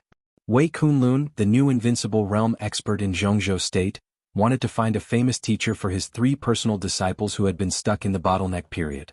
The famous teacher was in Yuzhou. Wei Kunlun wanted his 3 disciples to learn swordsmanship from Li Tianlan in the next period of time. The wind and clouds surged. Mount Shu, which had been low-key for many years with thousands of sword intent, appeared for the first time in the new era under the sky without shadow. It appeared in front of everyone and appeared beside Li Tianlan. And the pace of the new era was still going on. End of this chapter. Bookmark for easier reading. Chapter 6:14. The 9th floor was the top floor of the hospital and also the quietest area in the whole hospital. Occasionally, nurses and doctors shuttled back and forth with light and quick footsteps. Everyone's face was tense and solemn. As soon as the elevator door opened, Li Tianlan noticed a few bright red letters on the wall. He didn't understand English and didn't know the full name of these letters, but he knew the meaning of these letters when put together. The 9th floor was the most serious place in the hospital. The intensive care unit or the intensive care unit. Li Tianlan looked at the bright red letters in front of him and was silent for a long time. His breathing was getting deeper and deeper. Under his calm and emotionless cold eyes, his breath was trembling slightly. Dongqing Rushi was the only injured person in the intensive care unit. Li Tianlan didn't want to think about the worst, but she stayed here. Even in the most optimistic view, Dongqing Rushi was still in danger. The Wang family of Beihai. The Devil Troop. Wang Qianzong's exchange. The Sword Emperor wanted to use the Devil Troop to exchange Li Tianlan, but Dongqing Rushi was seriously injured. Wang Qianzong wouldn't think it was worth it. Li Tianlan wouldn't think it was worth it either. Neither of them was worth it. Li Tianlan walked out of the elevator and clenched his fists calmly. Light footsteps sounded in the corridor. Bai Qingqian, who was wearing a light-colored home dress and slippers, turned the corridor and was stunned when she saw Li Tianlan. Li Tianlan was also stunned. He opened his mouth and didn't know what to say for a moment. Bai Qingqian's eyes were still soft. Li Tianlan didn't even see any blame in her eyes. For the first time in his life, Li Tianlan experienced what it was to be ashamed. In her eyes, which were still tolerant and soft, he lowered his head and wanted to find a place to hide. Bai Qingqian walked over and reached out to touch his head. She said softly, "I know you woke up and came to the hospital. I came out to pick you up." "Auntie." Li Tianlan's voice was hoarse and muddle-headed. His voice seemed to be squeezed out from his teeth with great difficulty. "I'm sorry. Silly boy." Bai Qingqian grabbed his hair. This strong woman, who had always been strong and could even be said to be ruthless when facing her opponents in the outside world, did not have the slightest bit of it at this time. In Spearhead, Dongqing Rushi was in a coma. Li Tianlan was in a coma. She looked a little haggard after running around in the Prince's Mansion Hospital, but she was still noble and dignified, graceful and generous. "What nonsense are you talking about? This was such a choice. In such a situation, who would let anyone down? You didn't betray Rushi and you didn't betray me. Don't think too much." Li Tianlan shook his head and said nothing. Dongqing Rushi took Li Tianlan's hand and led him to the ward. From childhood to adulthood, because we paid too much attention to this engagement, we may have instilled too many ideas in Rushi. She didn't have any rebellious mentality, but she also attached great importance to this engagement. "Tianlan, this is your luck and also Rushi's luck. You will become husband and wife in the future, and you will be the most intimate person in your life. If I can draw my sword for you, I will be very happy." Men and women were husband and wife. When in danger, the man would stand in front of the woman. It was only right and proper. But since they were husband and wife, why couldn't the woman stand up when the man was temporarily powerless? It was very important for Rushi to step forward this time. I heard about the sword in Eastern Europe. That sword can make you know who Rushi is in your heart, and it can also make Rushi know that you are in her heart. This chapter is not over, please turn the page. Her identity. The door of the ward was pushed open. Bai Qingqian led Li Tianlan in. The layout of the ward was no less than that of a luxury suite, and the room was filled with a faint fragrance. Li Tianlan passed by the living room, stood in front of the door of the bedroom and pushed open the bedroom door. The strong smell of herbs filled the ward. On the wide bed, the woman who had stood in front of him in Mormons and pulled out silence in the face of the elites of the Devil Troop and the Beihai Corps was lying quietly on the bed. Her body seemed to be lying there without any strength. Her face was pale and she was motionless. She was beautiful and thin. Li Tianlan carefully walked over and held Dongqing Rushi's palm. The slender white hand was soft in his hand at this time without any strength. Li Tianlan held Dongqing Rushi's cold palm and was silent for a long time. The doctor just checked. The next week is the key. Whether Rushi can survive or not depends on the next week. But the doctor is still very optimistic. Rushi has a strong desire to live, so he should be able to survive. That's not good. Should be able, very optimistic. Feeling the state of Dongqing Rushi's body, Li Tianlan's mouth moved reluctantly. He thought of Qin Weibai's words. It seemed that he had never thought that Dongqing Rushi would die. Now that he thought about it, it turned out that being a vegetable was the most optimistic ending? Vegetable. Vegetable, the Wang family of Beihai. The Devil Troop. The Devil Troop, Li Tianlan's heart suddenly twitched. He stared at Dongqing Rushi's face and sniffed. Dongqing Rushi lay there quietly motionless. Li Tianlan bent down, got close to Dongqing Rushi's ear and whispered, "I'm fine." In the weak breath that chilled his heart, he gently bit her ear and said softly, "When you wake up, I'll marry you." In a trance, Dongqing Rushi's eyelashes moved. She seemed to move but also seemed not to move. Li Tianlan didn't look at her, and he was not in the mood to look at her. He straightened up and walked straight out of the ward. Bai Qingqian stood at the door and looked at him, wanting to say something but stopping on second thought. Li Tianlan seemed to have completely calmed down. He smiled and whispered, "Auntie, I'm leaving." "Where do you want to go?" Bai Qingqian asked subconsciously. For some reason she suddenly felt a little uneasy. Li Tianlan was too quiet, so quiet that she felt a little crazy. "I'm going to see the others." Li Tianlan's voice was extremely calm. "Tianlan?" Bai Qingqian looked at Li Tianlan's eyes. "Promise me, don't be impulsive." "Of course." Li Tianlan smiled softly and calmly. "But there are some things that need to be explained." He nodded to Bai Qingqian, walked out of the ward calmly, went out of the corridor at a speed that was almost escaping and entered the elevator. There was no one in the elevator. Li Tianlan's palm grasped the metal wall of the elevator tightly, and he gasped for breath. His eyes became calmer and calmer, but his 5 fingers pierced through the metal wall of the elevator.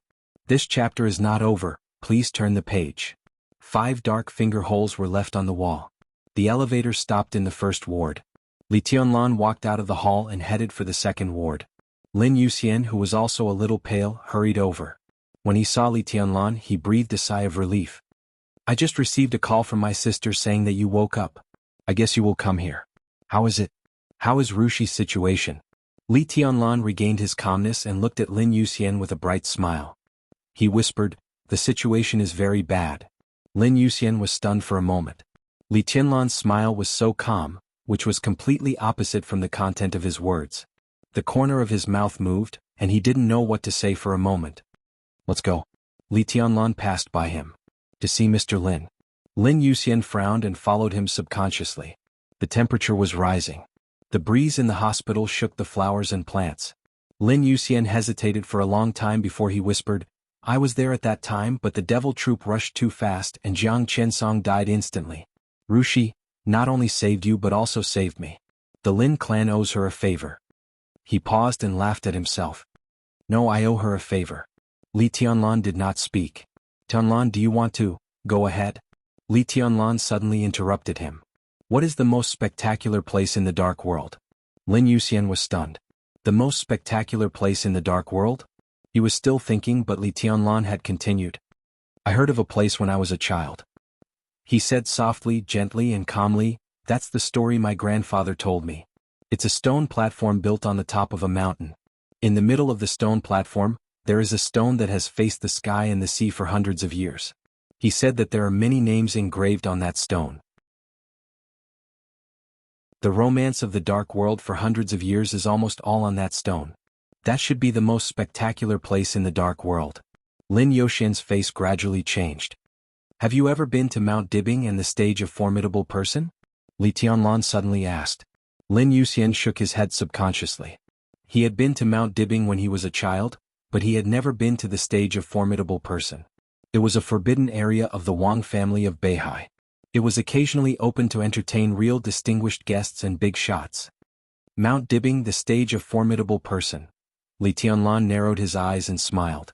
I haven't been there either. He walked forward and was silent for a long time. Then he whispered, I want to have a look. It was like a thunder rolling through the clear sky.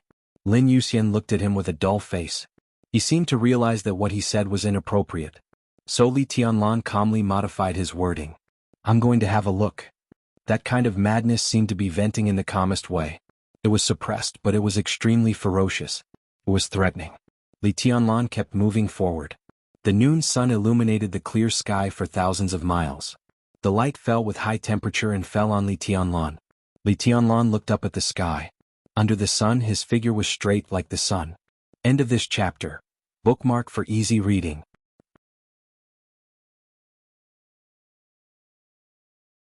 Chapter 6:15. At night in Yuzhou City, the hazy night shrouded the brightly lit city. An extremely depressing atmosphere seemed to be slowly pressing down with the deepening night, and the whole Yuzhou became a little restless.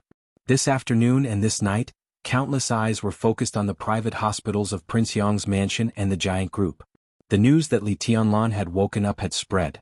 Everyone wanted to know what Li Tianlan, who had experienced the chaos in Eastern Europe and played an important role, would do when faced with everything after waking up. When Li Tianlan returned to the prince's mansion, Qin Weibai had already made dinner in person. Several side dishes were relatively light, and the white porridge was just right.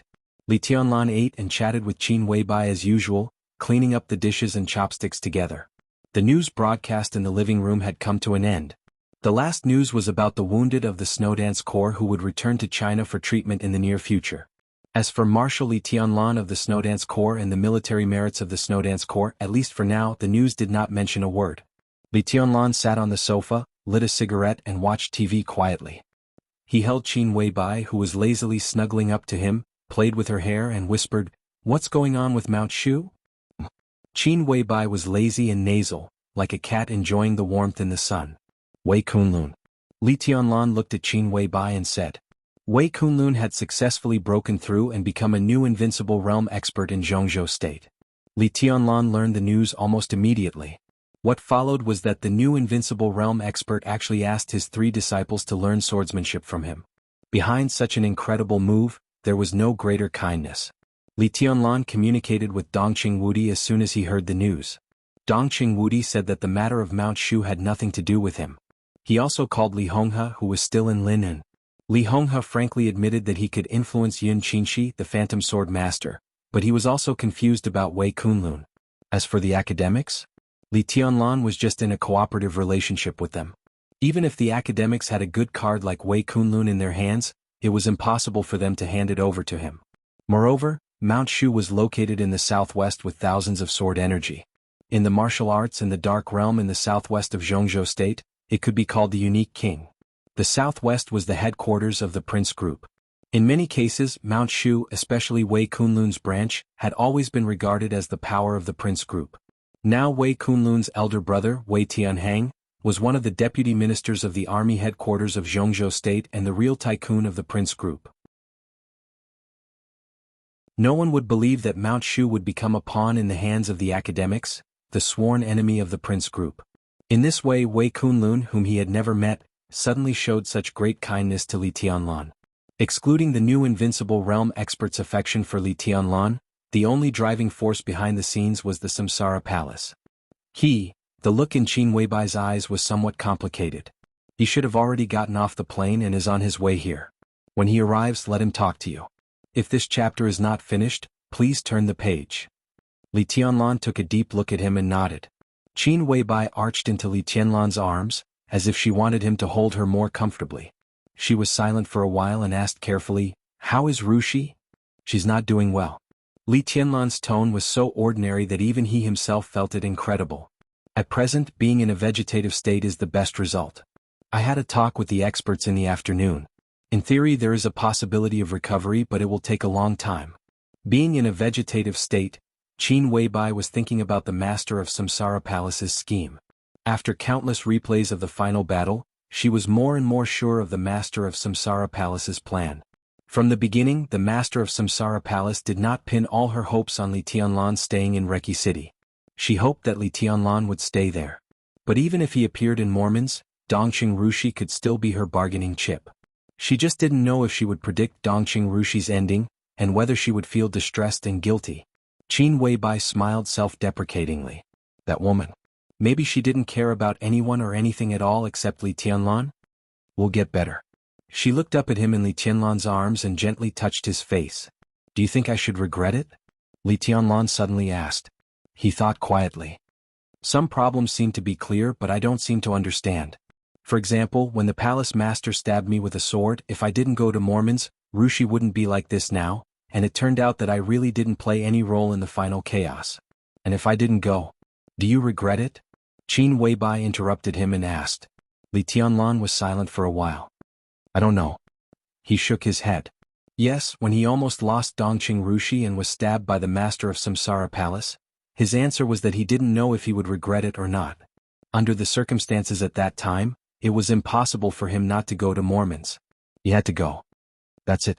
Qin Weibai said softly, most of the time, no matter whether we change anything or not, the initial attitude is actually the most important. You don't know if you will regret it, but I can be sure that if you don't go to Mormons that night, Jianghu State will be disappointed with you, and you will be disappointed with yourself. Li Tianlan smiled bitterly. Maybe. The news broadcast ended. The weather forecast also came to an end. It would rain heavily tomorrow in Beihai province. Li Tianlan looked at the picture on the TV, narrowed his eyes and whispered, there are some things that must be explained. Little Bai, I'm going to Mount Dibbing to have a look at the stage of formidable person. 10 years within 10 years this chapter is not over. Please turn the page. You can definitely overlook the entire Mount Dibbing. Qin Weibai's voice was resolute. I can't wait for 10 years. Li Tianlan laughed. Qin Weibai was stunned and whispered, within 5 years there is a chance. When do you want to go? In Beihai province, the heavy rain would turn into a rainstorm tomorrow. Li Tianlan pointed to the screen and said calmly, tomorrow. No. Qin Weibai suddenly sat up from Li Tianlan's arms. Because she moved too fast, her forehead hit Li Tianlan's nose, and they both grunted at the same time. No. Qin Weibai rubbed her forehead with one hand and gently stroked Li Tianlan's nose with the other. Do you know what the stage of formidable person means to the Wang family of Beihai? That's the forbidden area of the Wang family of Beihai. It's the most sacred place in the entire Mount Dibbing, and its status is even higher than Wang Tianzong's bedchamber. Only the big shots who are really recognized by the Wang family of Beihai are lucky enough to climb Mount Dibbing, and they must be recognized by the Wang family of Beihai. From another perspective, only the kind of people who have common and huge interests with the Wang family of Beihai and some cooperation will be recognized by the Wang family of Beihai. In the past 10 years, only 3 people in the world who are not from the Wang family of Beihai are lucky enough to set foot on the stage of formidable person. Do you know who they are? Who are they? Li Tianlan asked softly. His finger pointed at Qin Weibai's white and tender forehead, and he was somewhat careless. One is Li Huaqing, the president of Jianghu State. The other is Paul, the patriarch of Rothschild. Qin Weibai said. Who's the third? Li Tianlan glanced at her. Qin Weibai hesitated and whispered, the third is Cold Winter Building, the boss of Jianghu State's Flourishing Age Fund. Li Tianlan was stunned. Before he realized what was going on, there was a knock on the door. Come in. Li Tianlan raised his eyebrows. A tall and plump European woman walked in from the door and said respectfully, Your Highness, boss? Li Tianlan looked at her and was in a trance for a moment. The one who appeared in front of him was Horsewoman, one of the surviving super masters of Samsara Palace. Qin Weibai straightened up from Li Tianlan's arms and said lightly, What's wrong? Distinguished guests are here. Horsewoman whispered, Shall we let them in? Oh, Li Tianlan asked. Horsewoman glanced at him quickly. President Li Huaqing and Secretary Wang Qinglei of Wuxia. Qin Weibai said, "Oh," and did not speak, thinking that the actors were here. Li Tianlan patted Qin Weibai's buttocks casually and said with a chuckle, "Go make a cup of tea and listen to what they have to say." End of this chapter. Bookmark for easy reading.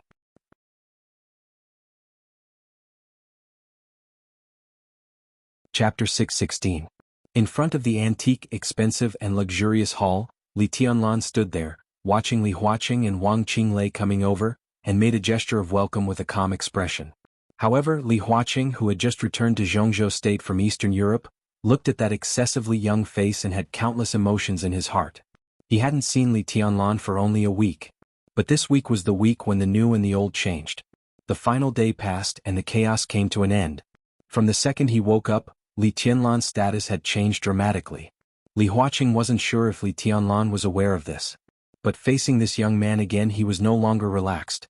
Now this young man, who was only 22 years old, was already qualified to stand at the peak of the whole dark world after the older generation became silent one after another. After gaining the strong support of the giant group, he was now qualified to win anyone's respect. The distance between them was getting closer and closer. Li Tianlan took the initiative to take 2 steps forward unhurriedly. "Mr. President." He took the initiative to salute and shook hands with Li Huaqing. Li Huaqing's expression was gentle and calm. He patted Li Tianlan's palm and said with a smile, "How's your injury? I heard that you were seriously injured and in a coma in moments. Not only me but many comrades including Qinglei are very worried. After all, you are the hope to protect Jianghu state in the future." "I'm fine now. Some rumors have been exaggerated." Li Tianlan shook his head and glanced at Wang Qinglei. There was only indifference in his expression and eyes. "Secretary Wang. That's good, that's good." Wang Qinglei smiled. This big shot of the Wang family of Beihai. As the leader of the Southeast Group, he had become the most eye-catching political figure in Jianghu state in recent years. He was also the key to the delicate atmosphere within the Wang family of Beihai. Everyone knew his goal and everyone was watching how he would go on. At this time tonight, he followed Li Huaqing to Prince Yang's mansion to visit Li Tianlan, which had already caused countless discussions and speculations. Li Tianlan was also speculating in his heart. But at least on the surface, Wang Qinglei did not reveal the slightest different emotion. His eyes and smile were extremely sincere, filled with gratification and joy, impeccable. Li Tianlan nodded and reached out his hand saying, "Please." Qin Weibai had already made tea in the living room. Amidst the faint fragrance of tea, she stood up and greeted Li Huaqing with a smile. She was graceful, elegant, quiet, and gentle. The once high and mighty goddess seemed to have become a quiet and well-behaved wife in a trance, and her demeanor became more and more dazzling. Li Huaqing sat on the sofa and sipped his tea, thinking about what to say. Li Tianlan looked at him calmly. In fact, he had always been a person who didn't know much about the ways of the world. Before he entered the human world, the camp in the primeval forest and the prison in the desert did not pay attention to this. After he entered the human world, there was a decisive battle, and there was no need for this kind of 3 years of traveling. The chaos in Eastern Europe was more like a life-and-death plunder and conquest. For the time being, he couldn't learn that kind of deception and hiding a knife in a smile, nor was he interested in it. Therefore he didn't mind the awkward silence at all. He just looked at Li Huaqing quietly to see what he could say. "Tianlan, here's the thing. There are still many repercussions of what happened in Eastern Europe. Internally, our comrades also have many different opinions and many people want to hear your attitude. At the beginning of tomorrow, the decision-making committee will hold a plenary meeting. I'm here to invite you to attend tomorrow. This meeting can be regarded as your work report after returning home. How about it?" Li Huaqing took the initiative to speak with a smile. "Tomorrow?" Li Tianlan raised his eyebrows. "What time tomorrow?" 8 o'clock in the morning. Li Huaqing glanced at him. "This chapter is not over. Please turn the page." He laughed and said, "Why? Tianlan, do you have other things to do tomorrow? It will take the Snowdance Corps 2 days to withdraw from Eastern Europe." "I can do it in the morning." Li Tianlan glanced at Wang Qinglei calmly and said lightly, "It's just that I experienced something in Eastern Europe. There are some things that I want an explanation for." He looked into Wang Qinglei's eyes and said calmly, "Secretary Wang, I want to go to the stage of formidable person to have a look. What do you think?" The stage of formidable person. Even Li Huaqing's face couldn't help changing when he heard this. Wang Qinglei raised his head in astonishment and looked at Li Tianlan. Li Tianlan's eyes were calm and serious. The smile on Wang Qinglei's face disappeared little by little. He seemed to feel a little ridiculous and his tone was full of absurdity and strange sarcasm. Do you want to go to the stage of formidable person? More than that. Li Tianlan said, I want to go. I'm sorry. Wang Qinglei's eyes seemed to become cold for a moment. The stage of formidable person is a forbidden place in Beihai province. It is not a place that can welcome your highness's victory. I can make the decision on this matter, and I can tell you clearly that your highness is not welcome at the stage of formidable person. I heard that. Li Tianlan nodded. He stood up and looked at Wang Qinglei condescendingly. But you seem to have forgotten a problem. His tone was gentle and calm. Do you think anyone can stop me now where I want to go? Tianlan. Li Huaqing frowned. Wang Qinglei took a deep look at him. He said softly, I know there are many misunderstandings between the Wang family of Beihai and your highness, but many things can be solved. Everyone is in Jianghu state. At this time the situation is delicate. I hope your highness can focus on the overall situation. Don't? He had not finished his words. Li Tianlan suddenly stretched out his hand. The entire space of the mansion shook as he stretched out his hand. Wang Qinglei's body flew up directly and fell into Li Tianlan's hand. Li Tianlan grabbed his neck tightly and lifted him up. In an instant, his eyes were gloomy and scarlet, as if he had completely lost his mind. Focus on the overall situation? His voice was as cold as the chilly wind blowing from the abyss of hell, tyrannical and presumptuous. When the devil troop united with Rothschild to kill me, why didn't anyone say that? When Wang Tianzong sent the devil troop to attack the manor, why didn't anyone say that? If the Wang family of Beihai could really focus on the overall situation, would my fiancé be lying in the hospital now? Now I'm still alive, and I want to go to the stage of formidable person. You tell me to focus on the overall situation? Wang Qinglei. You tell me what is the overall situation? Bang! The fist with great power directly hit Wang Qinglei's abdomen. The overall situation you mentioned, whose overall situation are you talking about? Wang Qinglei spat out blood, and his body slid along the floor for nearly 20 meters. The ferocious and tyrannical killing intent swept through the hall. Li Tianlan took a step forward. Behind him, Qin Weibai's arms came over and hugged him tightly. Li Huaqing's serious and somewhat gloomy face appeared in front of him. Tianlan, do you know what you're doing? Li Tianlan took a deep look at him. The killing intent was disappearing. All the emotions were suppressed in his heart in an instant. Of course. He laughed. Sorry, I was a little emotional just now. But since Secretary Wang is a person who cares about the overall situation, I guess you won't mind what just happened, right? He tilted his head and looked at Wang Qinglei, who was struggling to get up from the ground. This chapter is not over. Please turn the page. He said with no expression. Secretary Wang, the overall situation is the most important thing. Li Huaqing glared at Li Tianlan, but he was obviously not really angry. In the rapid footsteps, the tall and plump figure of horsewoman appeared at the door again. Your Highness. She glanced at the situation in the living room and said calmly, Mr. Wei Kunlun, the Nirvana sword master of Mount Shu, is here to visit. Li Tianlan narrowed his eyes. Both Li Huaqing and Wang Qinglei were slightly stunned. It was no secret that Wei Kunlun, the new invincible realm expert of Jianghu state, wanted his 3 personal disciples, who he valued very much, to learn swordsmanship from Li Tianlan. But no one thought that Wei Kunlun would come so soon. Li Tianlan thought about it, looked at Li Huaqing, nodded and said, Mr. President, excuse me. Li Huaqing nodded, looked at Li Tianlan's back and then looked at Wang Qinglei, whose face was pale. The two followed Li Tianlan out at the same time. Li Tianlan walked quickly through the mansion.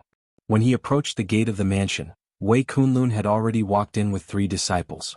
This was the first time that Li Tianlan had seen the famous Nirvana sword master in Jianghu state. He used to be one of the strongest superiors of the half-step invincible realm in the Dark World, but he had always been outside the general trend. He was not in the final battle of Heaven Capital, nor in the chaos of Eastern Europe. Even in the past 3 years, when the Dark World was full of flames of war, the sword energy of Mount Shu had never left the southwest. Everyone thought that he was in closed-door training to find a way to break through the invincible realm.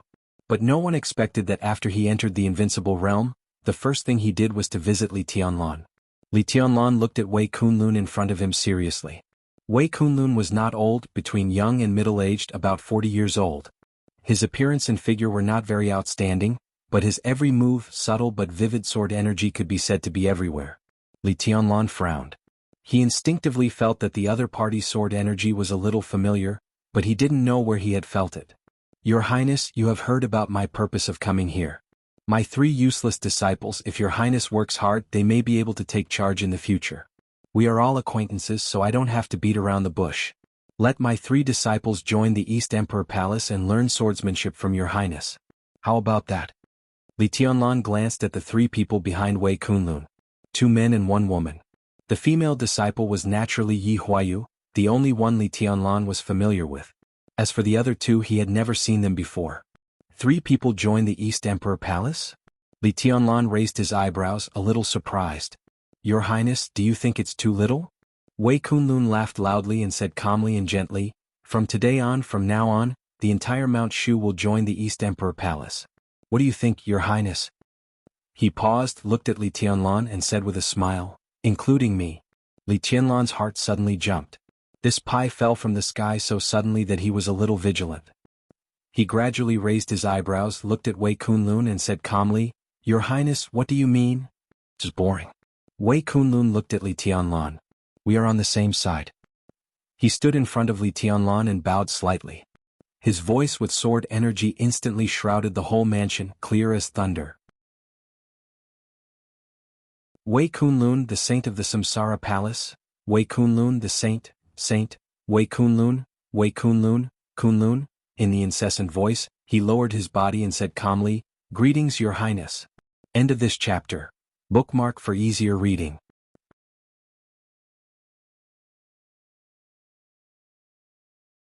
Chapter 617. Samsara Palace, Saint, Mount Shu, Nirvana Sword Master. Wei Kunlun.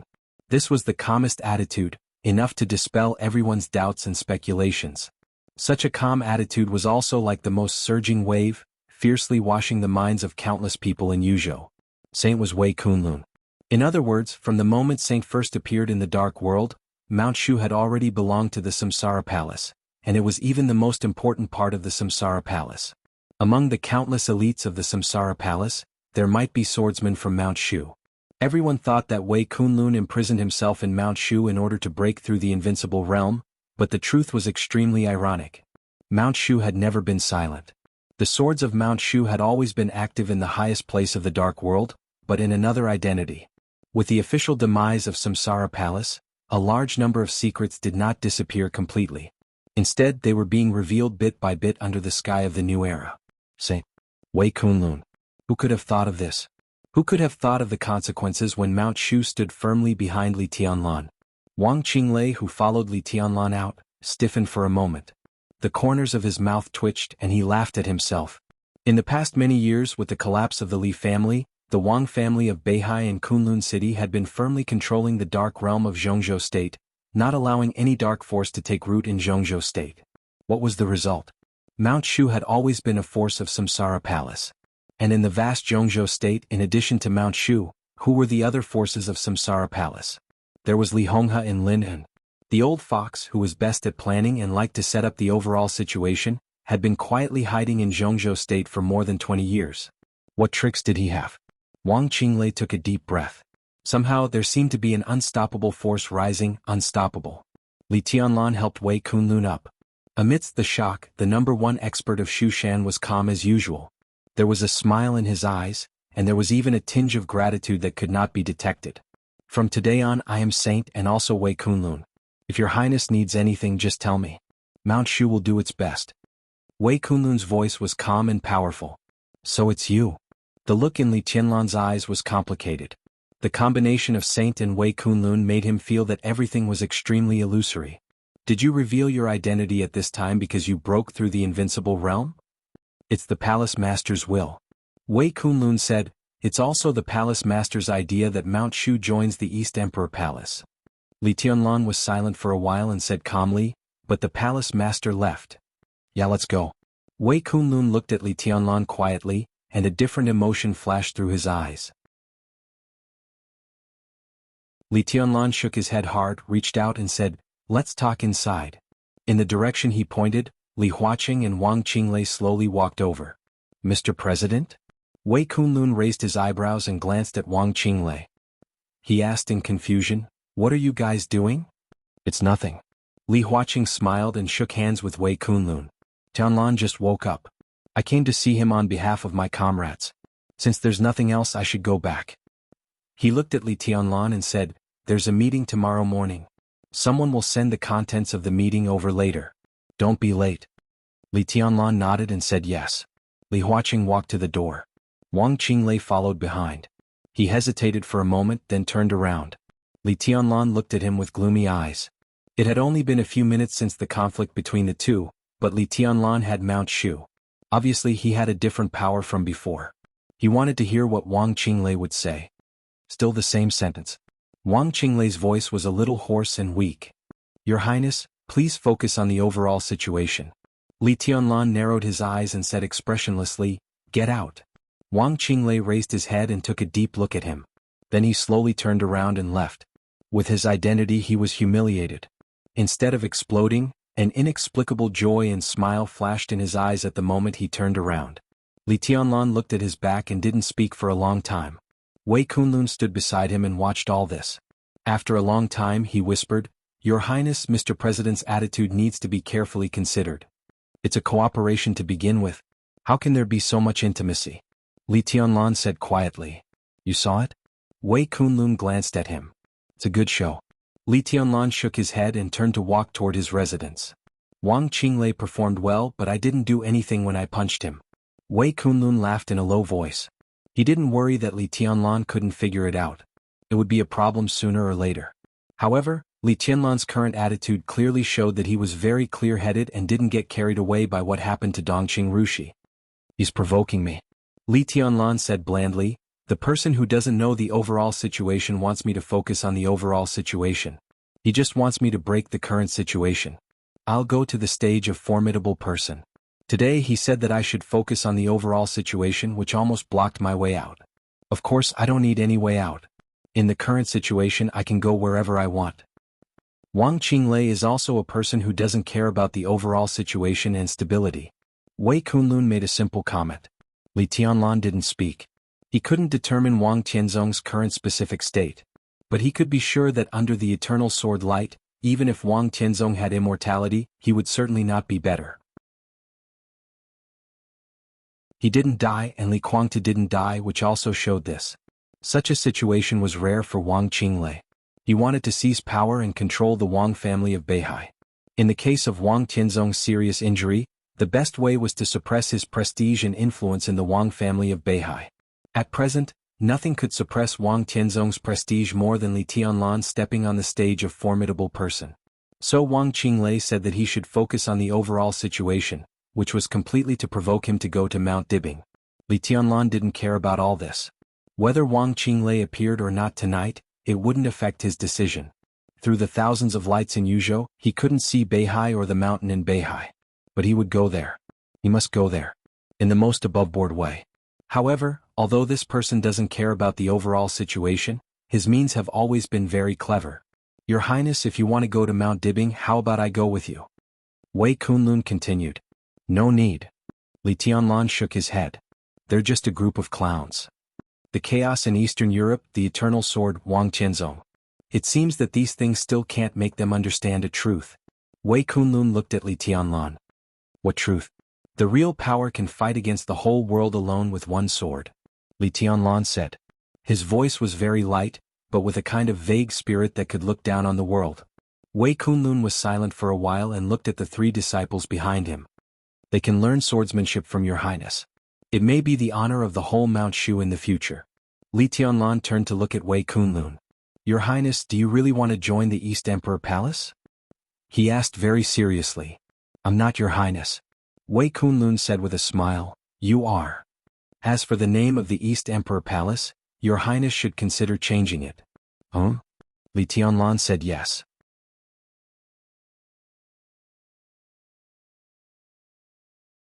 Chapter 618.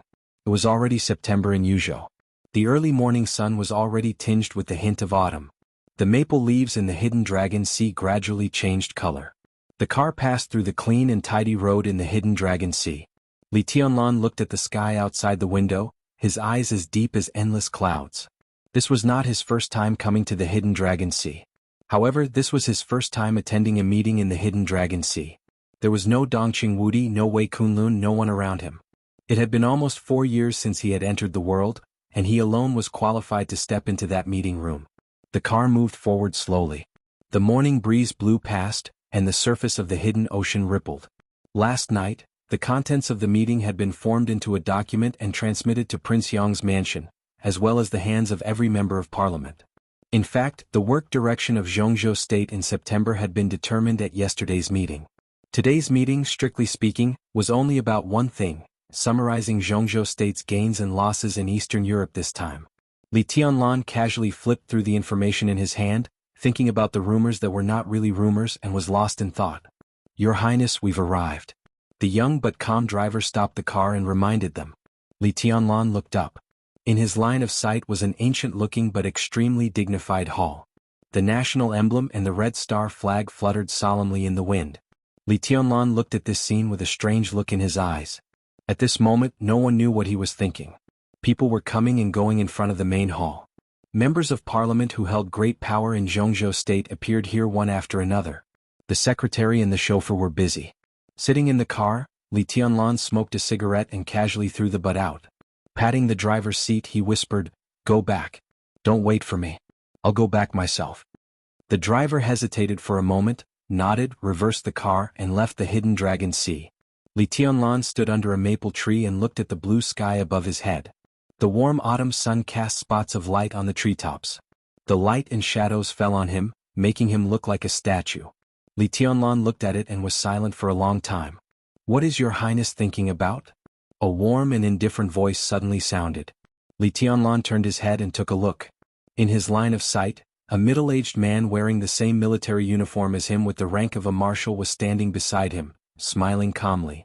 Deputy Minister of the Army Headquarters of Jianghu State, Chief of the General Staff. Jianghu God of Army Yi Dongxing. General Yi. Li Tianlan smiled and reached out to shake hands with him naturally. He still remembered that it was this God of Army of Jianghu State who appeared in the Li family's camp. The year he left, he also set foot on the road to Huading. Yes, back then. Yi Dongxing's eyes flashed. He held Li Tianlan's hand tightly. "I'm thinking," he patted Yi Dongxing's shoulder with the other hand and pointed to the sky. "Look at the sky, isn't it different from before?" The corner of Yi Dongxing's eyes twitched. He narrowed his eyes and said calmly, "Your Highness seems to be implying something?" "No." Li Tianlan handed Yi Dongxing a cigarette with a smile and said softly, "I'm just saying that today is a good day." "It really is a good day." Yi Dongxing took the cigarette and smiled. "Your Highness, please?" Li Tianlan shook his head. "I'm waiting for someone. After you, Marshal Yi." Yi Dongxing nodded and looked at him deeply. "All right, see you later." Li Tianlan replied with a hum. In his sight, a black Audi with a Northeast license plate slowly drove over. Li Tianlan casually waved his hand and motioned for the driver to stop. The car stopped in front of Li Tianlan. The door of the back row opened, and a beautiful woman with a graceful appearance but a sharp and dangerous aura got out. "This chapter is not over. Please turn the page." In the car, she looked at Li Tianlan in surprise. "Young Governor, you..." Li Tianlan looked at her and thought for a while. "Deep Dream?" "Yes." Deep Dream nodded and smiled. "Long time no see. I thought you forgot me." "How come?" Li Tianlan looked at the back row of the car, and then looked at the top assassin of Sai City who had fought with him 3 years ago. "What are you doing?" "Governor, it's not convenient for you to act now. The minister is unconscious. Only I came to attend the meeting on behalf of the Northeast Special Warfare Headquarters. Governor said that this meeting is very important to you. She originally wanted to come in person but her injury recurred, so..." Deep Dream wanted to say something but stopped on second thought. "Governor, how is your injury?" Li Tianlan asked subconsciously. After that, he had a video call with Situ Tsangyue, and he also saw Tribulation, who was accidentally rescued from Eastern Europe by General Nan, the deputy commander of the Navy of Jianghu State. Tribulation's injury was extremely serious. His foundation was completely destroyed and he was still in a coma. Naturally, the Vatican had to take responsibility for this. Situ Tsangyue's injury was also not optimistic, and it even threatened her future combat capability. The chaos in Eastern Europe was too fierce. The invincible realm experts were either killed or injured. Those who survived by chance were destined to need a long time to recover. It's not very optimistic. She needs to recuperate. According to our deduction, for at least a few years she can't even have intense exercise, let alone fight. Deep Dream shook her head and said apologetically, "That's why I'm here this time. But I'm neither the governor nor the minister. I only have the right to speak at today's meeting. I don't think I can help you much." Li Tianlan looked at her in silence and whispered, "Go back." Deep Dream looked at Li Tianlan and seemed to be unable to react. "You're wrong. Governor, you're wrong too," Li Tianlan whispered. He turned to look at the door of the conference room where people were coming and going and chuckled. "I don't need any help now, so go back." "But," Deep Dream wanted to say something but stopped on second thought. "No buts." Li Tianlan waved his hand and said in an unquestionable tone, "But it's rare for you to come to Yuzhou. You can go to Prince Yang's mansion first. Little Bai and His Highness Wei Kunlun are both there. If you have any bottlenecks in martial arts, you can learn from the swordsmanship of Mount Shu. Go back." "This is an order." Deep Dream bit her lip and whispered, "Today's meeting? I know." Li Tianlan said lightly, "I know what some people want to say, but I'm not here to attend the meeting today." He pushed Deep Dream into the car, closed the door and said to the driver, "Go back to Prince Yang's mansion." He glanced at Deep Dream and said, "In a few days everything will be explained." The Audi was slowly turning around. Li Tianlan watched it quietly. That day was the first time he came to the Hidden Dragon Sea to attend the high-level meeting of the decision-making committee. He transferred the driver away and sent Deep Dream away. He also stopped Wei Kunlun, the new invincible realm expert of Jianghu State and the minister of the Southwest Special Warfare Headquarters, who wanted to attend the meeting with him today. Today he was alone. Looking at the conference room in front of him, he stamped out the cigarette butt and walked over slowly. "Tianlan." "Ah no, now I should call you Marshal Li or Your Highness." "Ah." An old but vigorous voice sounded in front of the conference room door, sounding extremely hearty. Wu Jingmin, the Deputy Prime Minister of Jianghu State, walked down the steps in person. Li Tianlan hurriedly took a few steps forward, held Wu Jingmin's warm palm and said with a wry smile, "Grandpa Wu, you still call me Tianlan, which makes me feel comfortable." Li Tianlan had nothing but respect for Wu Jingmin, who had defended Jianghu with unparalleled political wisdom despite the collapse of the Li family for many years. Wu Jingmin laughed and patted Li Tianlan on the shoulder. "Tianlan, you're good. You're very good. This chapter is not over. Please turn the page." Li Tianlan shook his head with a wry smile. Wu Jingmin had already waved in another direction. "White Mulin, what are you doing there? Come and have a chat." His voice was loud and clear and he was full of energy. He talked and laughed cheerfully and freely. Many people nearby looked over, whether intentionally or unintentionally. On the other side, Bai Zhanfang, who could almost be called the local emperor in Yuzhou, shook his head and walked over. Zhou Mulin, the real magnate of Jianghu State, also wanted to come over, but the secretary walked over and said something in his ear. He smiled and cupped his hands to this side, nodded to Li Tianlan, and walked in another direction. "Old guy, what are you shouting for? I heard your loud voice as soon as I came. It's outrageous." Bai Zhanfang came over and said in a helpless tone. Wu Jingmin snorted coldly and said indifferently, "Some people are just outrageous. Making a racket? I've already given him face by not slapping him in the face. What's he doing by taking advantage of his seniority?" "Taking advantage of your seniority?" Bai Zhanfang glanced at him with a faint smile. Wu Jingmin froze for a moment and chuckled. Indeed, among all the people in the senior management of Jianghu State, he and Bai Zhanfang were the oldest. One was the first and the other was the second. "I'm not talking about us. That old guy is a few years older than us." Wu Jingmin said, "The Southeast has brought up that old guy to target Tianlan. White, you must show your attitude today." Bai Zhanfang glanced at Li Tianlan, nodded and was about to speak. Li Tianlan suddenly said, "Against me?" "Yes." Bai Zhanfang nodded and said, "There are several old comrades present at this meeting. They are all veterans. Because they have retired, they have no scruples about what they say and what they do. The Southeast invited an old guy to come out in order to target your achievements in Eastern Europe and suppress your credit. But don't worry, old Wu and I can handle it." "I'm not worried." Li Tianlan smiled and said softly, "I'm ready to face everything since I can stand here today. Grandpa Wu, Grandpa Bai." He looked at the two old men in front of him and said, "Thank you for today, but no need." His gaze was firm and indifferent. "Today this is my battlefield. You just have to watch. In fact, I have been thinking about this day for many years. The Li family fell from here. Today I will lift the Li family up again." "By yourself?" Bai Zhanfeng raised his eyebrows, and his eyes were complicated. "By myself." Li Tianlan nodded. "Enough." He nodded to the two old men and walked to the door of the conference room. "Are you Li Tianlan?" An old but extremely sharp voice suddenly sounded in Li Tianlan's ear. Li Tianlan turned his head and raised his eyebrows. In his sight was an extremely thin old man, dressed in an old Chinese tunic suit and holding a cane. He was almost skinny, but his eyes were extremely sharp as a knife. Li Tianlan nodded and said gently, "I am." "Umph." The old man snorted coldly. "I really don't know what Comrade Hua Cheng is thinking.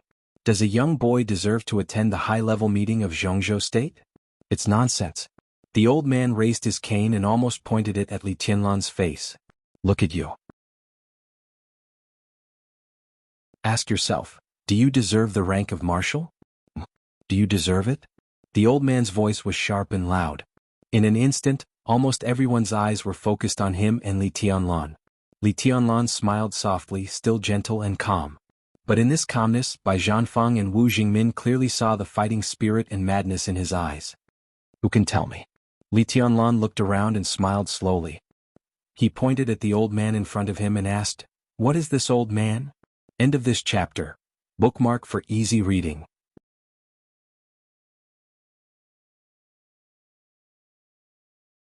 Chapter 619. An unprecedented atmosphere pervaded in front of the conference room. Li Tianlan's voice was very light and gentle, but his voice fell clearly in everyone's ears. It sounded elegant but extremely ferocious. "Old bastard." What was it? In the solemn hidden Dragon Sea, it was not uncommon for giants to argue or even quarrel. But such sharp words still stimulated the nerves of all high-level officials in Jianghu State. Many people couldn't even remember how many years it had been since they heard such words. The old man's face suddenly turned red, and a pair of eyeballs in his shriveled eye sockets almost popped out, looking extremely ferocious. The crutch in his hand was still pointed at Li Tianlan, and his voice was grumpy. "Say it again?" Li Tianlan didn't even look at him. There was a faint smile on his calm face, but the madness was burning in his heart like a wildfire. The dangerous temperature filled the conference room of Hidden Dragon Sea, almost everywhere. Many people had seen Li Tianlan. However, not many people understood him. But even so, at this moment, seeing Li Tianlan's smile, everyone still felt a strong sense of alienation. They didn't know this young man who might be on an equal footing with them after today. But they were keenly aware that he was different from before. He was completely different. "Is no one going to introduce me?" Li Tianlan's voice was with a smile. "Ain't nobody offended the marshal of Jianghu State. Do you really think that I dare not kill you?" Crack. A subtle sword intent suddenly appeared at the front of the crutch. The wooden crutch suddenly shattered.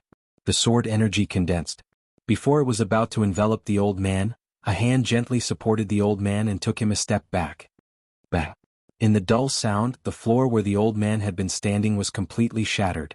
The invisible sword energy spread to the left and right for nearly 20 meters at a moderate speed, all the way to the conference room. The expensive floor was broken and looked very ugly. Everyone was stunned. The fastest computer. No one thought that Li Tianlan would really do it. There was no doubt that if the old man had stepped back a second later, his body would have been cut into countless pieces by this sword intent.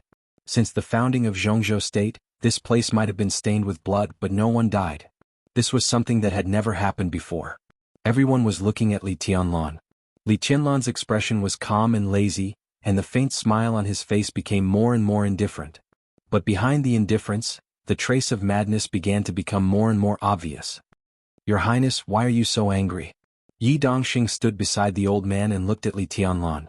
There was no helplessness on his face, no wry smile, no anger, only seriousness. Most of the time, seriousness meant fear. In terms of force, he was no match for Li Tianlan. But that didn't mean Yi Dongxing was afraid of him. But now, standing in front of Li Tianlan, Yi Dongxing really felt the danger. Li Tianlan was as calm as a madman.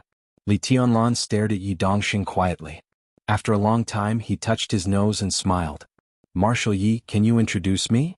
This is my teacher." Yi Dongxing said seriously, "Old Marshal Tang Wanson of Jianghu State."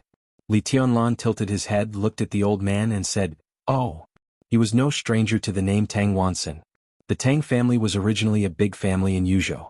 Although it was not as good as the Bai family, it was an important part of the Southeast Group in building the network of Yuzhou.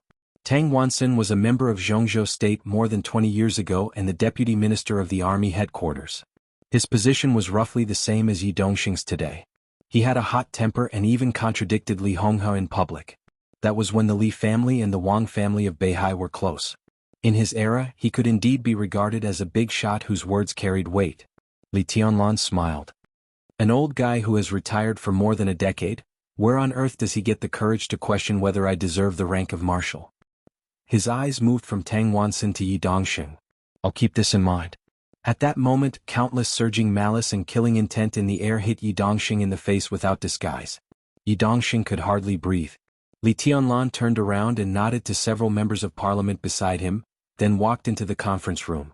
There were also members of parliament chatting in the conference room. Member Zhong Yongming of Huading was whispering something to a deputy prime minister of the cabinet. When he saw Li Tianlan come in, he narrowed his eyes and looked a little cold. It had been several years since the incident. But he still remembered the miserable appearance of his son when he died in the hospital. Li Tianlan glanced at him casually, found a corner to sit down and did not speak. Bai Zhanfeng and Wu Jingmin walked in. The two glanced at Li Tianlan. Li Tianlan shook his head and his eyes were firm. The two old men who had been truly all-powerful in Jianghu State all their lives sat down side by side without batting an eyelid. More and more people walked into the conference room. The secretary came in and filled the cups of tea for the members of parliament present. A sweet-looking female secretary, less than 30 years old, had been looking at Li Tianlan curiously. She did not come to her senses until the tea overflowed and flowed out of the teacup. She was slightly shocked and was about to apologize in a panic, but Li Tianlan's palm had quietly brushed over the table. Update fastest mobile, /// the flowing tea froze, the sparks flashed for a moment, and everything disappeared without a trace. Li Tianlan smiled and waved at the secretary, then casually glanced at the clock on the wall. It was 9 o'clock in the morning. President Li Huaqing of Jianghu State walked into the conference room. Everyone got up at the same time. Li Huaqing walked to the center and sat down. He nodded and said, "Everyone sit down?" Li Tianlan sat down silently, looked at the empty seat opposite Li Huaqing and remained silent. Li Huaqing picked up the teacup, took a sip of tea, and waved his hand to signal the secretary to leave. After everyone went out, he put down the teacup and said calmly, "Everyone has seen the agenda of the meeting in advance. The chaos in Eastern Europe seems to be over, but in fact there is only less war. The general trend has been settled, but it has not been completely calmed down. Snow Country, the 5 countries in Eastern Europe, there are many things to deal with. If you have any ideas you can speak freely." The conference room was quiet for a moment. Li Tianlan silently picked up the teacup. Li Huaqing looked at everyone's expression in his sight. He waited for a while and seeing that no one spoke, he took the initiative to say, "Tianlan, how is the situation in the 5 countries in Eastern Europe?" "Everything is under control." Li Tianlan put down the teacup. Everyone's eyes were focused on him. 22 years old. Sitting in the conference room of the power center of Jianghu State for the first time, he was extremely calm. At present, the interest groups in Eastern Europe have an urgent desire to cooperate with Jianghu State. After the agreement with Wulan State is signed, I will urge Wulan State to fulfill the agreement as soon as possible. At present, time is relatively short, and I haven't mastered all the details for the time being. When Wulan State sorts out the detailed information, I will report to Mr. President alone. Li Huaqing nodded and said, Marshal Li, since you haven't mastered all the details, why do you say that everything is under control?" A voice suddenly sounded, gentle and tough. Not far from Li Tianlan, a gray-haired old man turned his head and looked at Li Tianlan with his bright and piercing eyes with great pressure. "Are you really sure that everything in the 5 countries in Eastern Europe is under your control?" No one spoke. Unlike Tang Wanson, although this old comrade in front of him was also a retired old comrade, his words and deeds carried absolute weight. Marshal Qi Baitsong, the former executive minister of the army headquarters of Jianghu State. This was the top leader of the Special Warfare Group. In the world where he had just retired for more than 2 years, Dongqing Wudi had not completely eliminated his influence in the army headquarters. Qi Baitsong. Tang Wanson. There was also Lu Yu, another former military big shot in Jianghu state. These three came from the Southeast Group, the Special Warfare Group and the Prince Group respectively. They were also the three old comrades invited to the meeting today. From this alone, it could be seen that the academics were weak in the military and special warfare fields. Today, when discussing the situation of the Dark World in Eastern Europe, the academics could not choose any old comrades who could speak. Li Tianlan quietly glanced at Qi Baitsong. He reached out and tapped on the table. I'm sure. At present, although I can't grasp the details of the 5 countries in Eastern Europe, there will be no variables on a large scale. I can control the 5 countries in Eastern Europe, especially Wulan state. As long as I can control Prime Minister Rieker, that's enough. His voice was indifferent and confident. Prime Minister Rieker. Li Huaqing sighed softly. During my visit to Wulan state this time, Prime Minister Rieker's ruling ideas are very friendly and sincere to Jianghu state. Li Tianlan glanced at him and said nothing. Li Huaqing was equivalent to guaranteeing for him and confirming that he could control Rieker. From the moment he came in, Li Tianlan noticed that although Li Huaqing was full of smiles, the look deep in his eyes was a little gloomy. The time for the rise of the academics was too short. If they wanted to break out and officially enter the ranks of the top groups in Jianghu state, it depended on Li Huaqing's achievements in the next few years. The chaos in Eastern Europe was such a big cake, and Snow country's position was unclear. The academics could only put their hopes on the 5 countries in Eastern Europe. How much they could get depended on Li Tianlan's attitude. So even if Li Tianlan's relationship with the academics was subtle after he entered the giant group, at least in a short time, the two sides were still in a honeymoon period. Qi Baitsong glanced at Li Huaqing, picked up the teacup, took a sip of tea and stopped talking. Tianlan, you represent Jianghu state in Eastern Europe this time. Comrades don't know as much as you do. If you have any ideas, just say them. We can discuss them together. In the absence of Dongqing Wudi, Zhou Mulin, the only giant of the giant group, said this calmly. Li Tianlan's eyes flickered, and he quietly glanced at everyone in the conference room. The giants and members of parliament in the conference room were also looking at him. There was appreciation, playfulness, mockery and malice in their eyes. Li Tianlan smiled. The wildfire hidden in his heart was gradually ignited. I do have an idea. Li Tianlan looked at Li Huaqing calmly. Li Huaqing nodded and kept his smile. Mr. President, comrades, in this chaos in Eastern Europe, the bravery of the Snowdance Corps is obvious to all, and the Snowdance Corps is also the cornerstone of stabilizing the 5 countries in Eastern Europe. However, in the chaos, the Snowdance Corps also suffered heavy losses. I suggest that the Snowdance Corps expand its establishment and set up a large corps of about 100,000 people in Eastern Europe. It will help the Arctic Ocean Command and completely stabilize the whole of Eastern Europe. In the stunned eyes of countless people, Li Tianlan looked calm. I have had a preliminary communication with Minister Dongqing on this matter. The minister agreed with my proposal in principle and came up with a preliminary plan for the expansion of the Snowdance Corps. The new Snowdance Corps will have about 100,000 people. It will draw elites from the Air Force, the Navy, and the Border Control Corps to form a large comprehensive corps. In the long run, the new Snowdance Corps will inevitably play a vital role in the stability of Eastern Europe. Everyone was stunned. Even Li Huaqing looked at Li Tianlan and did not speak for a long time. Before today, countless people in the Prince Group, the Special Warfare Group, and the Southeast Group were discussing the complete cancellation of the establishment of the Snowdance Corps. The first step was to withdraw the wounded of the Snowdance Corps from Eastern Europe. It seemed to be a very natural test. Moreover, with the 3 groups joining hands, the academics could not completely fall out with the 3 groups. The giant group could not withstand this result at all. In this way, the 3 groups could justifiably remove Li Tianlan from the position of marshal. But now, why did it become the expansion of the Snowdance Corps when Li Tianlan came? Or a super-large comprehensive corps of 100,000 people? This was a blatant seizure of power. Everyone's inner thoughts were constantly changing. Now the key was that Li Tianlan could not know the idea of the 3 groups to cancel the establishment of the Snowdance Corps. Then where did he get the courage to expand the Snowdance Corps? Was he asking to be humiliated? Countless people's thoughts fluctuated. But the madness was not over. Li Tianlan knocked on the table and continued calmly. In addition, the minister and I believe that the Snowdance Corps and the Arctic Ocean Command with 100,000 people are enough to deter the whole of Eastern Europe. So such a force does not have to be gathered in the 5 countries of Eastern Europe. In the future, most of the new Snowdance Corps will be stationed in Snow country to deter it. Boom. In an uproar, countless people raised their heads and looked at Li Tianlan in astonishment. Don't bother Marshal Li. In an indifferent and angry voice, Counselor Wen Siyuan of the Beihai province said indifferently, the Beihai Corps is currently negotiating with Snow Country, and there has been a very good result so far. I didn't stop you from negotiating with Snow Country. Li Tianlan looked into his eyes and said, you can talk freely, but after the negotiation, the results of the negotiation will be taken over by the Snowdance Corps. He leaned forward and looked into Wen Siyuan's eyes. Don't you understand what I said? What a bastard. In the furious voice, Tang Wansen, who had been silent, suddenly stood up.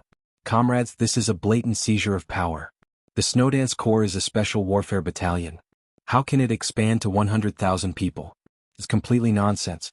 This has violated the original intention of the establishment of the Snowdance Corps. How can a special warfare battalion take over the negotiation results of the Beihai Corps? Li Tianlan, do you really want to have troops in Eastern Europe? There was a moment of silence in the conference room. Countless voices rang out. It's true. I think it's appropriate for Beihai to guard Snow Country. Marshal Li has not thought it through. There's no need for the Snowdance Corps to expand. As a special warfare battalion, it's better for the Snowdance Corps to return home. In the countless voices, Li Huaqing's face darkened for a moment and he did not speak. A smile flashed in Tang Wansen's eyes and he continued, and I personally think that the Snowdance Corps has suffered heavy losses this time and should return home to recuperate. The Beihai Corps is currently strong. The Beihai Corps is responsible for the stability of Wulan State and the 5 countries in Eastern Europe. It's the best choice to help the Arctic Ocean Command. Of course, Comrade Tianlan has made contributions, but he is still too young. The heavy losses of the Snowdance Corps are also related to his immature decision-making. I suggest that Comrade Tianlan's position be adjusted. He can retain the rank of Marshal, but it's better to choose an old and prudent comrade as the new commander of the Snowdance Corps. Li Tianlan looked at Tang Wansen jumping up and down coldly. His performance was recognized by countless people. People from the Prince Group, the Special Warfare Group, and the Southeast Group spoke out one after another in favor of withdrawing the Snowdance Corps. At the same time, Li Tianlan's position as the commander of the Snowdance Corps was revoked, and he retained the rank of Marshal. Among them, Prime Minister Qin Fangqing of Jianghu State spoke. The direction of the meeting was changing irreversibly. Comrade Tianlan is responsible for the heavy losses of the Snowdance Corps. In this regard, I think Marshal Li should give everyone a reasonable explanation and an explanation. As for Eastern Europe, there is no problem with the agreement. But after the Beihai Corps is stationed in Wulan State, there are some things. Tang Wansen's voice was still ringing. Li Tianlan laughed. Explanation, there is indeed an explanation. Li Tianlan said blandly, I have sent someone to count. By the time I attended the meeting, more than 1,000 elites of the Snowdance Corps had died in the hands of the devil troop of the Wang family of Beihai. In addition, I was seriously injured in the raid of the Wang family of Beihai. Old Tang, is this the explanation you want?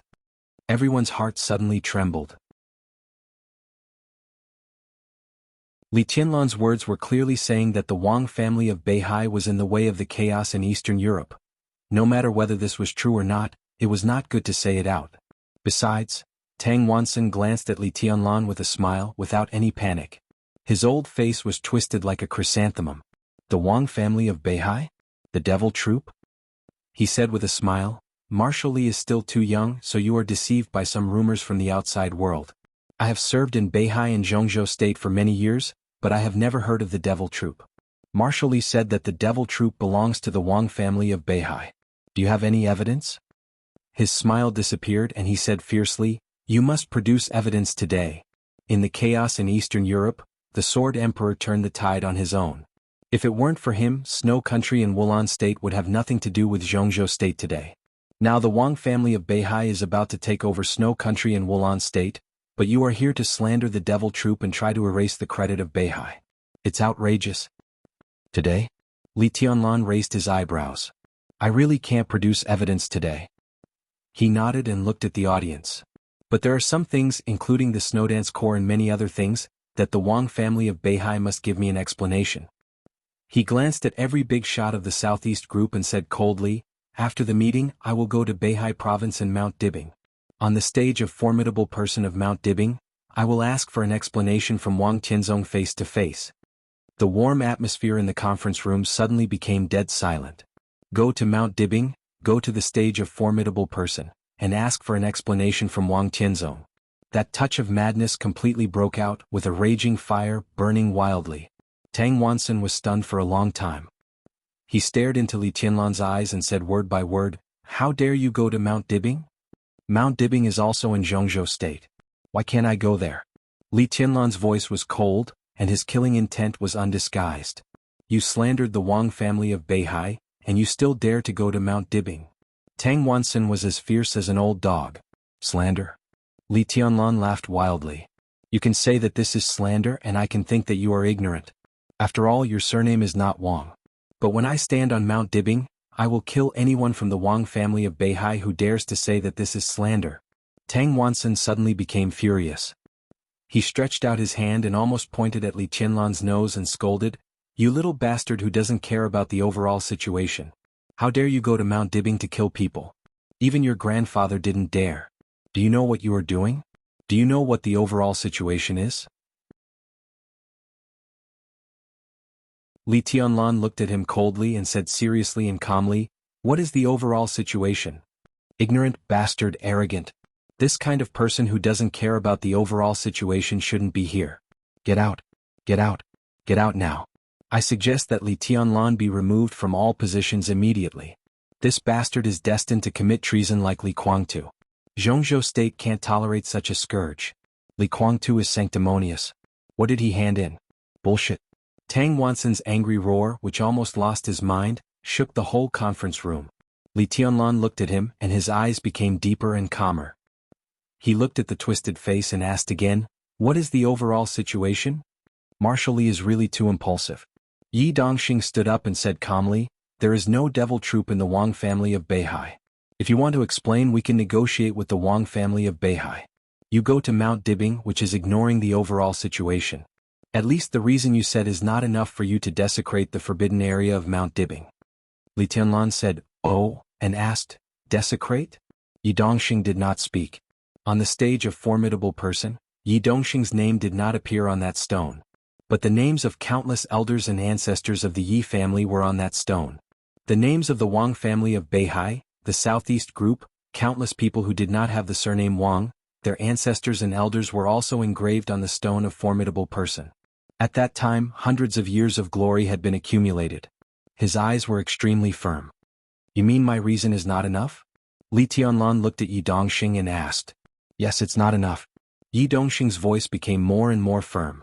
Li Tianlan said, "Oh," and laughed, "If it's not enough, then it's not enough. I'm not going to find any more reasons." He looked at the audience with a smile and asked, "Tell me, what is the overall situation? The overall situation you are talking about, whose overall situation is it?"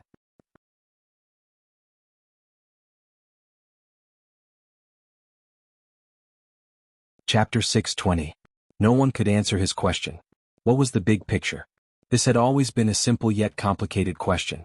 It was simple and clear at a glance, but it was so complicated that it could change at any time. The overall situation of Jianghu state was stability, unity, and anything else. It didn't really matter. The important thing was to look at the big picture. When this sentence was said, it would definitely hurt the interests of a certain person or a certain force. Therefore, in the hearts of those who were sacrificed or were forced to sacrifice, the so-called big picture was compromise. Li Tianlan did not want to compromise. Therefore, it didn't matter whose overall situation it was. The important thing was that he would not compromise. Impudent, bastard, little bastard. Tang Wansen's voice became a little vague because of his excitement. He kept thinking in a furious voice. He stared at Li Tianlan with resentment in his eyes and gnashed his teeth. "If I had known this, I would have arrested all the traitors of the Li family and executed them." Li Tianlan looked at him, his eyes still gentle. "You talk too much." Tang Wansen glared at him, looking as if he wanted to bite Li Tianlan to death. No one said a word. Li Tianlan might not know why Tang Wansen was so extreme, but everyone present knew what was going on when they saw Tang Wansen's invitation list for this meeting. Tang clan was a major clan in Yuzhou province. Although it was not the top clan, it would never be looked down upon. Tang clan in Yuzhou province could be regarded as one of the most powerful branches of Tang clan of Beihai. Tang clan of Beihai was second to none in the world, not only in Jianghu state. Tang Shi, the daughter of the Tang family, was the fiancée of Wang Xingxiao, the heir of the Wang family of Beihai. At a young age, she had begun to control the economic power of the Wang family of Beihai. Tang Wansen was a very ambitious person. Over the years, because of his ambition, the relationship between the Tang family of Yuzhou and the Tang family of Beihai had been very subtle. He had served as the deputy commander of the Beihai Corps, the deputy secretary-general of the army headquarters of Jianghu State, and the deputy minister. Before he left office many years ago, he had wanted to compete with Qi Baitzong for the position of the minister of the standing minister. With his age and experience at that time, it was not impossible. However, in the end he still couldn't suppress Qi Baitzong and had no choice but to leave the military after losing the competition. The reason for his departure from the army was very complicated. To put it in perspective, the aftermath of the Li Consortium's treason case had not yet been settled. The Southeast Group was busy reorganizing its internal affairs and had no time to expand. In addition to this reason, the Tang family of Beihai did not give him enough support. From that moment on, the relationship between the Tang family of Yuzhou and the Tang family of Beihai was almost frozen. There was no doubt that he held a grudge against the Tang Corps and even against Mount Dibing. The immense resentment made him change his choice without batting an eyelid. He began to approach Wang Qinglei and successfully obtained Wang Qinglei's promise. The next generation of the Tang family was generally quite mediocre, but Tang Wansen was still filled with hope for the family. He had placed the future of the family in the hands of his son-in-law, and his son-in-law was extremely outstanding. Before he even reached middle age, he had already become a high-ranking member of the North Sea Legion and a trusted aide to Wang Qinglei, so Tang Wansen was very pleased with himself. Then his son-in-law died. He died in Li Tianlan's hands during his trip to Eastern Europe. Chen Xinghuan, the former vice-marshal of the Snowdance Corps, was Tang Wansen's son-in-law. For the Tang family, this hatred was absolutely irreconcilable. In the chaos of curses, Tang Wansen stared at Li Tianlan and said vaguely, "Little bastard, when you die in Mount Dibing, the whole Li family will be buried with you." At that moment, Li Tianlan's eyes narrowed slightly. His expression was still calm, but a kind of looming danger directly spread to the whole conference room. His eyes were quiet, but they were as sharp as a knife, shining in all directions. He turned his eyes away from Tang Wansen, looked at the audience, and repeated the question he had asked several times, "Who can tell me what the overall situation is?" Still no one spoke. At this moment, Li Tianlan was calm. But in everyone's opinion he was like a madman. He was indeed crazy. If not, how could he go to Mount Dibing? "You little, all right." Li Huaqing's voice suddenly sounded, interrupting Tang Wansen's curses. He frowned, glanced at several counselors and giants of the Southeast Group and said slowly, "Mr. Tang, pay attention to your wording. Comrade Tianlan is the marshal of Jianghu State. Whatever he does, he should have a reasonable explanation. I hope everyone can restrain themselves." The corner of Tang Wansen's mouth moved, and he subconsciously glanced at Wang Qinglei not far away. Wang Qinglei's face was still a little pale. He bowed his head and drank tea calmly. Tang Wansen quieted down and stopped talking. "Well, Tianlan, tell me about your Mount Dibing." Li Huaqing looked at Li Tianlan and asked indifferently. There was a touch of warmth in Li Tianlan's eyes. "This chapter is not over. Please turn the page." After he joined the giant group, his relationship with the academics was so delicate. At least at this time, Li Huaqing's seemingly indifferent attitude was actually to find a way out for him. But he didn't need these things. From the second he entered the conference room, Li Tianlan had made up his mind. He stood on this stage and he would not go down unless he died. "I've already told you the reason," he said softly. "Wang Tianzong has to give me an explanation about the Devil Troop, the loss of the Snowdance Corps, and his cooperation with Rothschild. Marshal Li, what you said is groundless. There is no evidence, so it's not a reason." Yi Dongxing's voice was cold. Li Tianlan smiled, looked at Yi Dongxing and said expressionlessly, "Not a reason? So what?" Yi Dongxing froze for a moment and suddenly couldn't say a word. Yes, even if it was not a reason, so what? He had already said that it was not enough if the reason was not enough, but he didn't want to look for it anymore. He just wanted to go to Mount Dibing. It didn't matter what the reason was, he just wanted to go to Mount Dibing. No matter whether everyone accepted it or not. Marshal Li, no one can deny it and no one is qualified to deny it. The stability of Jianghu State is above everything else. Qi Baitzong slowly raised his head and looked at Li Tianlan with sharp eyes. "No one thinks you are going to Mount Dibing for tea based on your current attitude." Li Tianlan looked at him, squinted and said, What do you mean by A gentle and amused voice rang out unhurriedly. There were many meanings. This word was very interesting. With the rise and fall of the tone, it could express different emotions. But it was the first time that someone asked it face to face. Li Tianlan turned his head and looked over. That was the middle of the conference room. Beside Li Huaqing was Qin Fangqing. Li Tianlan looked at them one by one and finally stopped at the fifth position.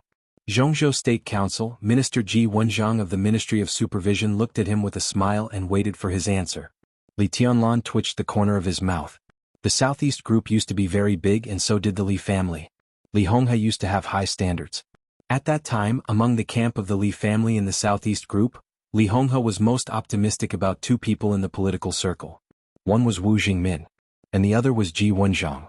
During the more than 20 years when the Li family fell into the dust, Ji Wenzhang, who had always been regarded as the confidant of the Li family, had been rising rapidly and finally became a giant. Li Tianlan nodded and said, There was no way to talk on this day. Ji Wenzhang was stunned for a moment, then shook his head with a smile and said with emotion, You are still too young and full of vigor. Tianlan, I don't recommend you to go to Mount Dibing, because no matter what the result is, it will destroy the overall situation of Jianghu State. It's not appropriate. Vice President Wang Qingyun, who had always been with Ji Wenzhang, said briefly. Why do you need to prove something that doesn't exist? Wang Qinglei said in a light tone. I don't agree with Marshal Li going to Mount Dibing. Yi Dongxing directly expressed his attitude. Young man, it's better to be steady. Qin Fangqing looked at Li Huaqing and gave his opinion with a smile. Li Tianlan's face was still calm, but there was impatience in his eyes.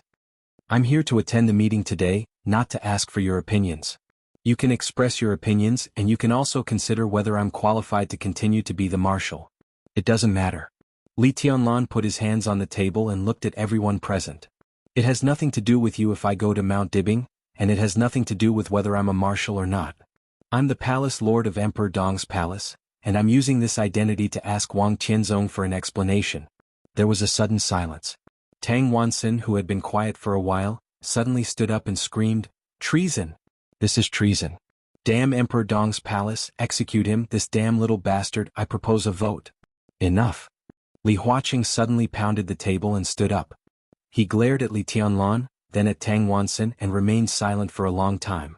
Everyone was looking at him, waiting for his decision. It might be impossible to vote on whether Li Tianlan was a traitor or not. But for the moment, a vote was enough to remove Li Tianlan from his military post. Mr. President. Qin Fangqing said slowly, how about, Li Huaqing waved his hand. He took a deep breath and picked up the teacup. After a while he said calmly, the meeting is over. After saying this, he pushed the chair away and left the conference room without looking back. The conference room was noisy for a moment and then quieted down. Qin Fangqing thought for a while, shook his head with a smile and left. More and more people understood the reason for the meeting to be over. This chapter is not over. Please turn the page. Meaning. Everyone was deep in thought. Only the parliamentarians and giants belonging to the Wang family of Beihai looked a little pale. Strictly speaking, Li Huaqing's dismissal at this time was not because he was partial to Li Tianlan. Everyone in the Prince Group and the Special Warfare Group accepted this because they were also watching. Li Tianlan was going to Mount Dibing. What result he would get on Mount Dibing directly determined the direction of this meeting. Li Tianlan was very strong. But he was going to Mount Dibing. No one thought that Li Tianlan would win. Even if he would not lose, he would never win. He might even die directly on Mount Dibing. As long as Li Tianlan died, even if he was given the rank of marshal, so what? After his death, countless people present were destined not to be soft-hearted, and the Li family would be destroyed. Even if Li Tianlan was lucky to survive, as long as the Wang family of Beihai fought back with all its strength, they could take away everything Li Tianlan had now. The rank of Marshal, Snowdance Corps Wulon State. Nothing could be kept. Li Huaqing and the academics undoubtedly had hope for him. However, more people were now waiting to see Li Tianlan's joke as well as the Wang family of Beihai's joke. Li Tianlan smiled. His figure twisted in the conference room, and the next second he had appeared outside the conference room. The sun was shining, the blue sky and white clouds.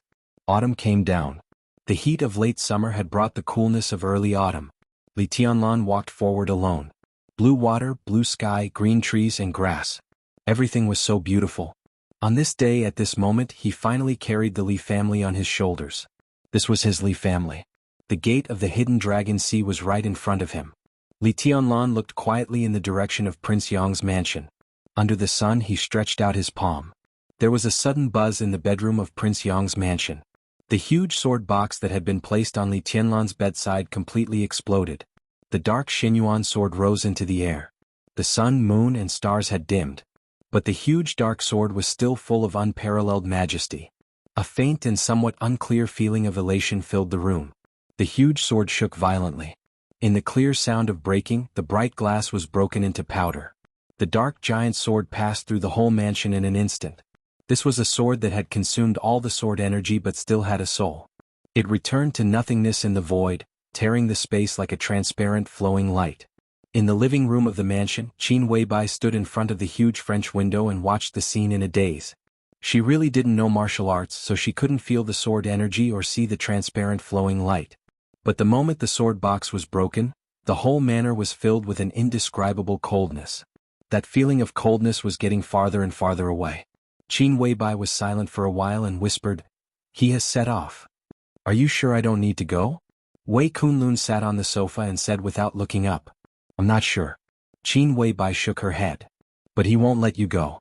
If you go he will be angry. You only worry about whether he will be angry or not, but not about his safety?" Wei Kunlun looked at Qin Weibai and asked. "This is caring." Qin Weibai was silent for a while and said calmly, "I care about his will. More than anything." Wei Kunlun looked at her for a while and suddenly laughed. "You really don't look like it," he said. "Far from it." Qin Weibai narrowed her eyes and looked at him. She ordered, "Let military counselor come to see me." Wei Kunlun looked at Qin Weibai playfully and didn't speak for a long time. Qin Weibai raised her eyebrows and she suddenly became cold and sharp. Wei Kunlun lowered his head and picked up the teacup. He said lightly, "He is different from me. Military counselor is the real confidant of the palace master. Let him come to see you." He shook his head and said lightly, "I think you should go to see him." Qin Weibai turned her head and looked in the direction of the hidden dragon sea. That was the return path of the sword light and also the starting point. In the sunlight that no one could see, the transparent flowing light tore up all the afterglow of the old era and fell in Li Tianlan's hand with the brilliance of the new era. The giant sword was nothing. Li Tianlan looked down at his palm and the road under his feet. He had walked out of the hidden dragon sea and out of the heavily guarded alley. The busy and prosperous Yuzhou showed up in front of him little by little. Li Tianlan looked north in the direction of the Wang family of Beihai. At this moment, under his feet there was a journey. End of this chapter. Bookmark for easy reading.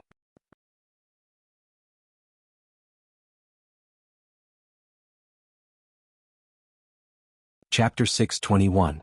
Dongshan Street was not considered a forbidden area in Yuzhou, but it was definitely one of the areas with the best environment, the quietest atmosphere and the cleanest streets in the entire Yuzhou city. Sitting in an elegantly decorated restaurant, he finished the last mouthful of rice and looked at the road outside the window. After a moment of silence he said softly, "2 more bowls of rice." Hu Yang looked at the empty bowls in front of him and was stunned for a moment. He subconsciously waved his hand and called the waiter over. In a low voice he said, "Serve the rice." He paused and continued to emphasize, "Big bowls." The waiter nodded and looked at the table in front of Hu Yang. He stuck out his tongue. There were 6 or 7 empty bowls on the clean table.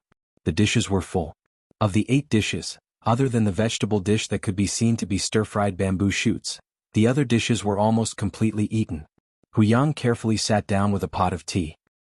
He looked at the young man who was waiting to eat and said with a smile, "Do you want to change the dishes?" Opposite Hu Yang was a young man who looked to be at most in his 20s. He had a delicate appearance and a thin figure. He wore ordinary military pants, military boots and a white shirt. His attire was not extraordinary. However, as the owner of the restaurant, Hu Yang had lived most of his life and it was his first time seeing such a quiet young man. That kind of quiet came from his every move. Hu Yang could not describe this feeling, but he instinctively felt that the other was a bit scary. The young man nodded and did not speak. The waiter served the rice. The quiet, almost illusory young man poured some broth into the rice and ate the bamboo shoots one mouthful at a time. His table manners were not ugly. He did not wolf down the food, but the food was quickly consumed. When the new dishes were served, The 2 bowls of rice in front of the young man had already been emptied. Hu Yang drank his tea and called the waiter to continue serving the dishes. His gaze became more and more strange. He had never seen a person who could eat so much. Nearly 1.5 kilograms of rice and a table full of dishes were all devoured by him. It seemed that he was not full at all. The young man picked up a piece of braised pork and put it in his bowl. This was the restaurant's signature dish. It was fat but not greasy and was very popular. Another bowl of rice went down his stomach. The young man suddenly said, "When I was young, my life was very hard. Sometimes the adults in my family could not even afford salt. I ate meat but it was very little.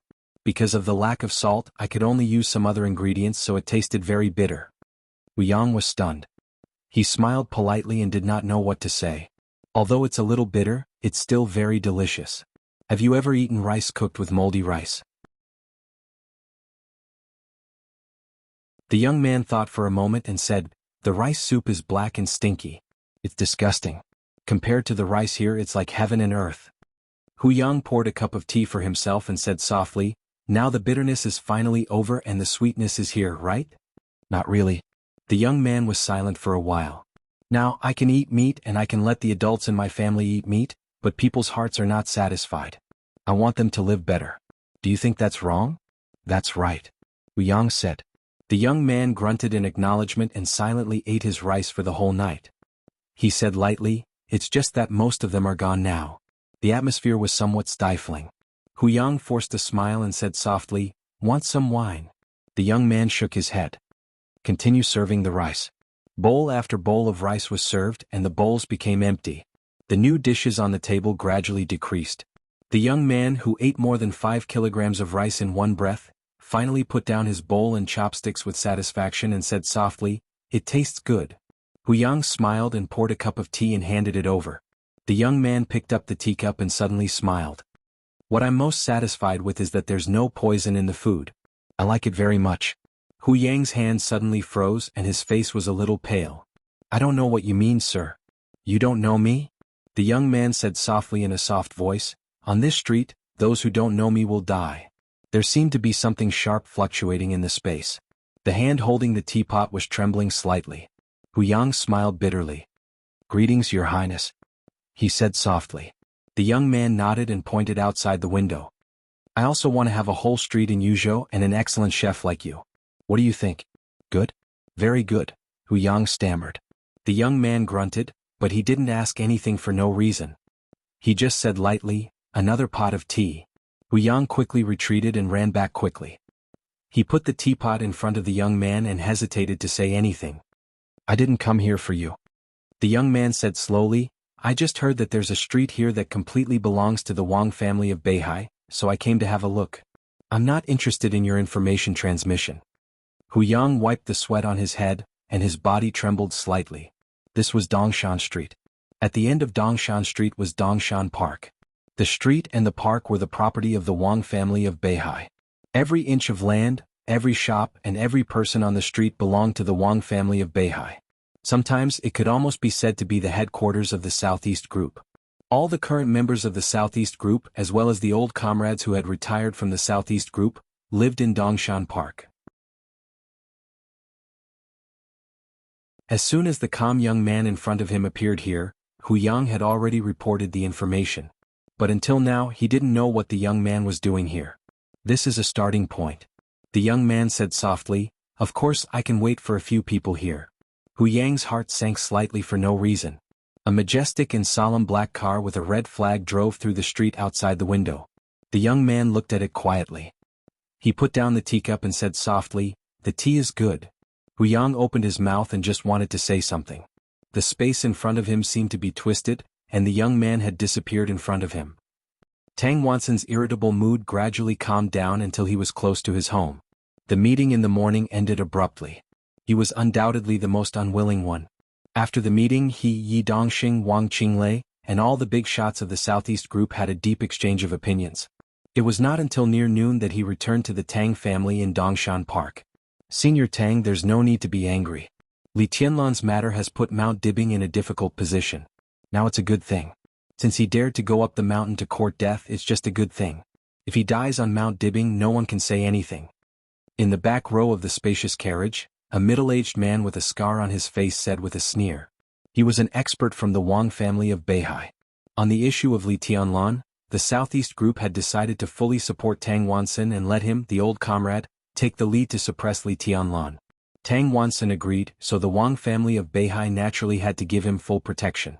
Although the middle-aged man with the code name Ghostface was not as good as Firmament in the Wang family of Beihai, his strength of the half-step invincible realm was enough to deal with most dangers. After all, everyone knew that even if Li Tianlan was targeted by Tang Wansen, he would not be crazy enough to take action in person. Today is just the beginning. It's better for him to die on Mount Dibbing. If the big shots on Mount Dibbing don't kill him when he comes back, I still have ways to torture him and the so-called Li family. Tang Wansen said gloomily. He thought for a moment and suddenly said, "How's the preparation of the logistics department?" Ghostface was stunned and said lightly, "The death list of the Snowdance Corps has been handed over to the political department and transmitted to the logistics department. At present, the first 1/3 of the pension has been issued." "That's it." Tang Wansen waved his hand lightly and said, "There's no need to send the remaining 2/3. While Li Tianlan is going to Mount Dibbing, let's write a good article about the Snowdance Corps." "Write an article? You still want pension? Bullshit. This time, we must let the whole Zhongzhou state see what happens to those who follow the Li family."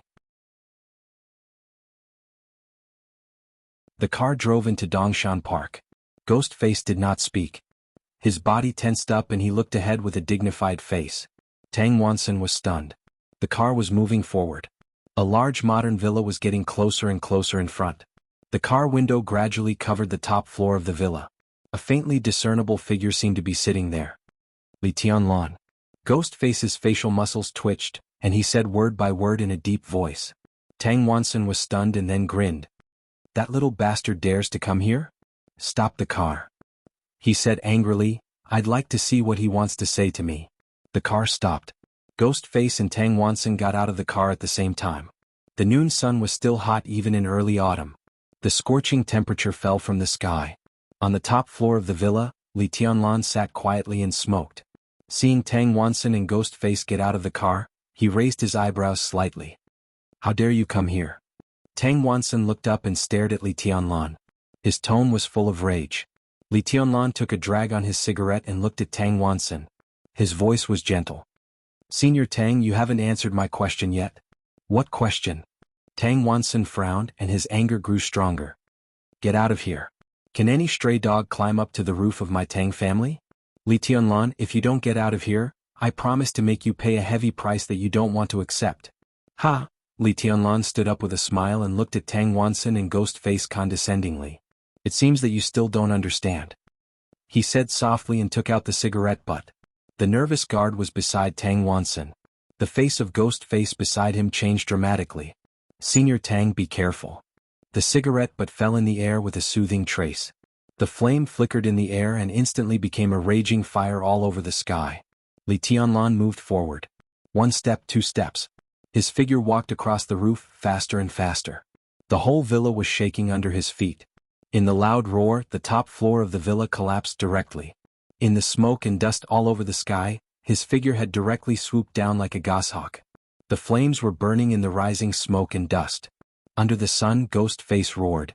The dazzling lightning that was condensed to the extreme suddenly bloomed in his hands. The powerful sword intent kept rotating in the lightning and rushed toward Li Tianlan. Li Tianlan didn't even look at it. His figure directly smashed the lightning and tore the sword intent apart. He suddenly rushed forward in a whistling sound. Ghostface took Tang Wansen to hide in the villa and took out his mobile phone at the same time. "Who?" In the roar of rage, a fat middle-aged man in disheveled clothes rushed out. Looking at the raging fire outside, he was stunned for a moment and then saw Tang Wansen. "Dad, this is... Tang Ming, go back." Tang Wansen's face changed. The next second, Ghostface had already rushed into the villa with him. Every villa in Dongshan Park seemed to be far away from each other, but they were connected. Through the basement they could leave here as soon as possible. Li Tianlan's figure rushed over. The fierce-looking Tang Ming opened his mouth and had just turned around. Puff. An extremely hard palm stabbed directly into his belly in an instant. His spine was completely torn off in an instant. His internal organs were suddenly crushed under the sword intent. Tang Ming didn't even have time to scream. Li Tianlan casually raised his hand and his body, which weighed more than 100 kilograms, directly exploded into flesh and blood all over the sky. Li Tianlan paused. Ghostface, who had taken Tang Wansen into the villa, pressed the villa's alloy door. Without any hesitation, Li Tianlan directly rushed over. The loud heartbeat kept beating between heaven and earth. Li Tianlan's figure smashed the thick alloy door in an instant and rushed into the living room. In the living room, the core figures of the Tang family stood up subconsciously. A noble woman with a haughty expression was pointing at Li Tianlan and shouting something. But before her voice reached his ears, Li Tianlan had already removed her arm. With a shrill scream, the woman was swept away and her body was directly embedded in the wall. In the dense cracks of the wall, the people of the Tang family finally realized that disaster was coming and fled with Ghostface Mask and Tang Wansen. Li Tianlan's body directly crashed into them. In the countless terrified screams, the body of Tang Wansen's youngest son was directly kicked into two pieces. His arm slashed out like a sword. The heads of the two noble women flew into the air with blood. Li Tianlan's speed was getting faster and faster. The illusory and yet real sword intent appeared and spun wildly around him. In an instant, countless pieces of blood and flesh were flying everywhere. Annihilation. Without any hesitation, Li Tianlan directly attacked. He didn't let go of the Tang family, not even a dog. Li Tianlan. How dare you? The ghost face trembled as it roared in disbelief. Li Tianlan smiled and strode forward in the face of the lightning shooting toward him. Ghost face pushed Tang Wansen away and rushed over at the same time. The two figures collided in an instant. The clear sound of bones cracking suddenly rang out. With the splashing of blood. Li Tianlan didn't carry any sword intent around him. The violent power from his fist was transmitted to the ghost face again and again, shattering the lightning and shattering the layer of ice. Ghost face's body floated in the air in the great power. Countless pieces of blood and broken bones were scattered in every corner of the villa. Bang! In what seemed like a long time, but also a short time, Ghostface's body fell completely in front of Tang Wansen. Or was no longer a body. All the blood, bones, and muscles were broken by Li Tianlan. What fell on the ground was just a piece of human skin. Tang Wansen didn't dare to look back. His old face was completely distorted. Trembling, he kept pressing the password to the door of the basement on the wall. The whole villa was extremely quiet. There were corpses and blood everywhere. Li Tianlan came over, looked at Tang Wansen and said gently, "Senior Tang, don't you remember the password?" Tang Wansen turned to look at Li Tianlan. His body trembled violently, and he was in extreme pain and despair. In his sight were the corpses of countless relatives. This was his Tang family. All the members of the Tang family were here. Now he was the only one left in the whole Tang family. You. He looked at Li Tianlan and couldn't say a word. Bang. Li Tianlan directly smashed the thick and solid basement door with his fist. He smiled and said softly, "Where are you going?" "I'll send you." "Madman, you, how dare you?" I know you are the former member of Parliament of the Empire and the Deputy Minister of the Army Ministry." Li Tianlan's smile faded little by little. "But you haven't figured out a problem." His palm fell on Tang Wansen's head and he exerted a little force. Tang Wansen screamed at the top of his voice. The hard skull was cracking little by little, and blood flowed out of Tang Wansen's eyes, nostrils, ears, and mouth. Intense pain swept over him, bringing with it boundless darkness. Li Tianlan looked at Tang Wansen with no expression and asked the question he asked at the meeting again. "What is the overall situation?"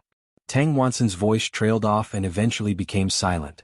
Li Tianlan let go of his body and said flatly, "From today on, I am the overall situation of Jianghu State."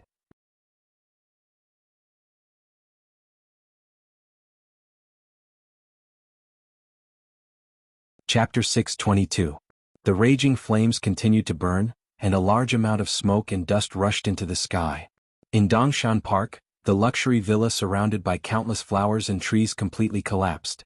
Blood-stained gravel, steel bars, and concrete blocks flew everywhere, and the harsh alarms sounded throughout the manor in an instant. The entire Dongshan Park was completely alarmed. As the most important core of the Wang family of Beihai and Yuzhou, Dongshan Park did sometimes play the role of the headquarters of the Southeast Group.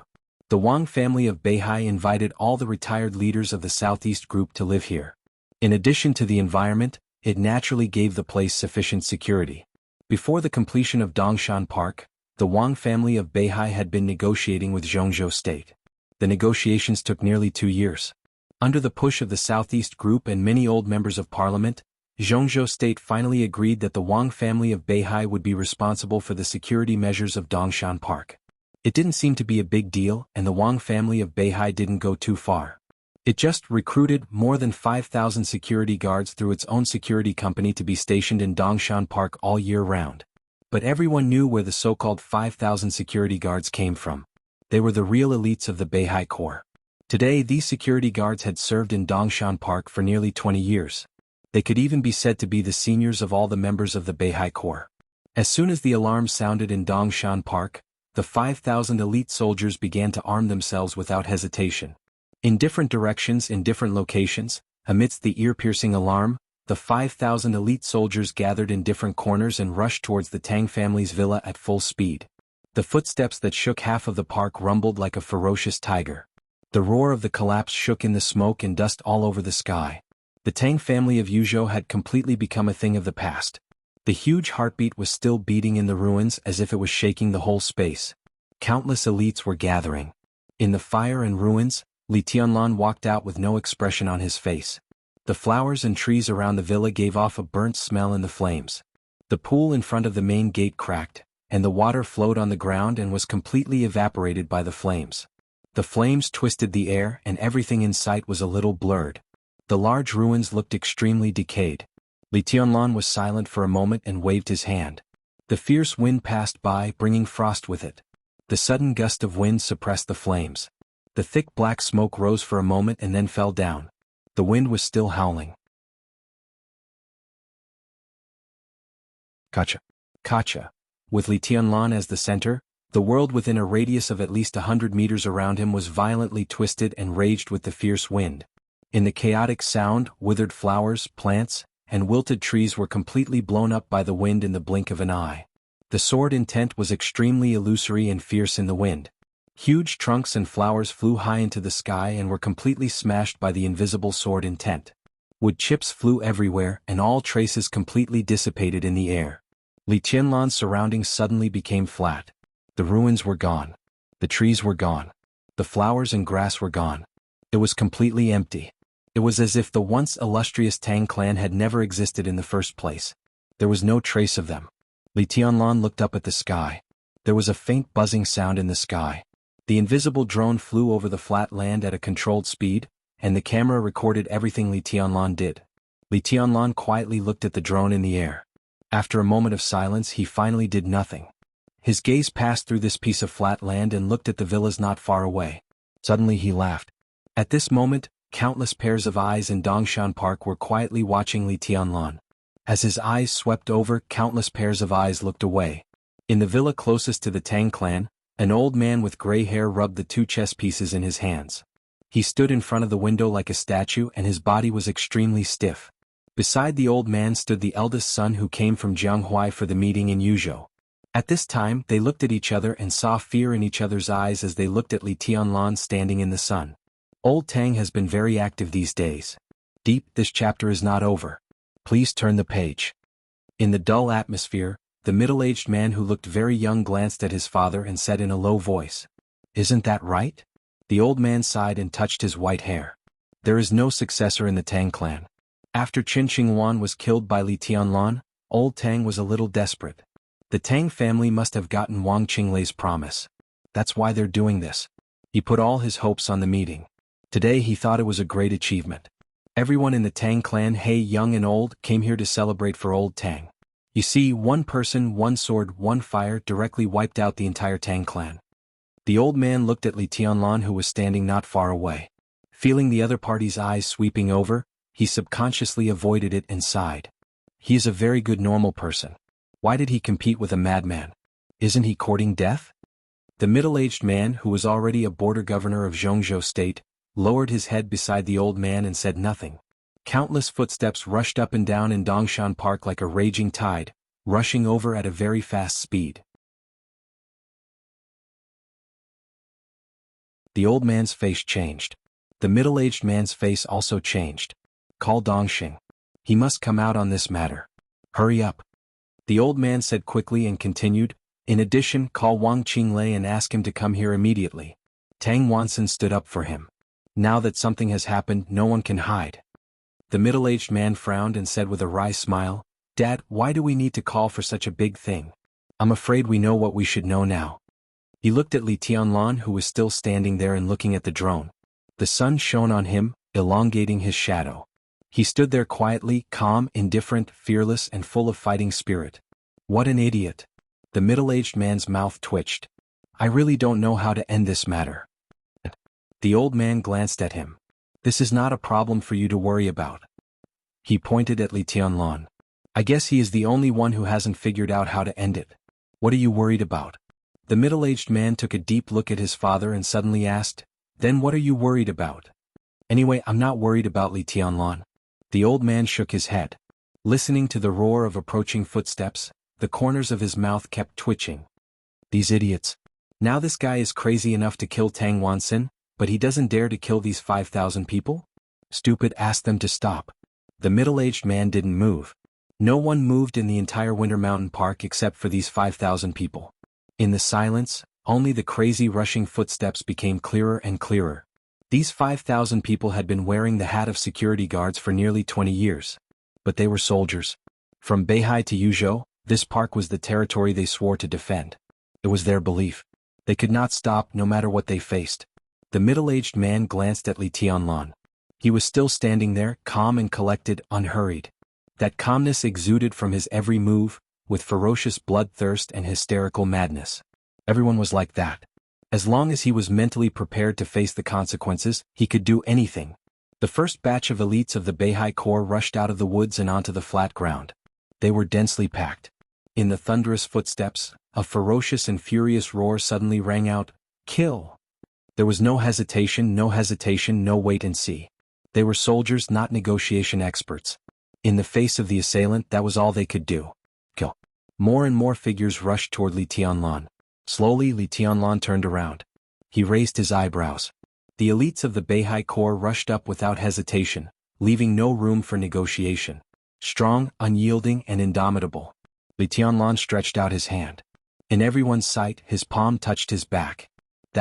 This chapter is not over. Please turn the page. The empty nothingness was clenched in his hand. There was no hesitation, no retreat, and no probing. Li Tianlan's palm swung out almost impudently and casually, carelessly.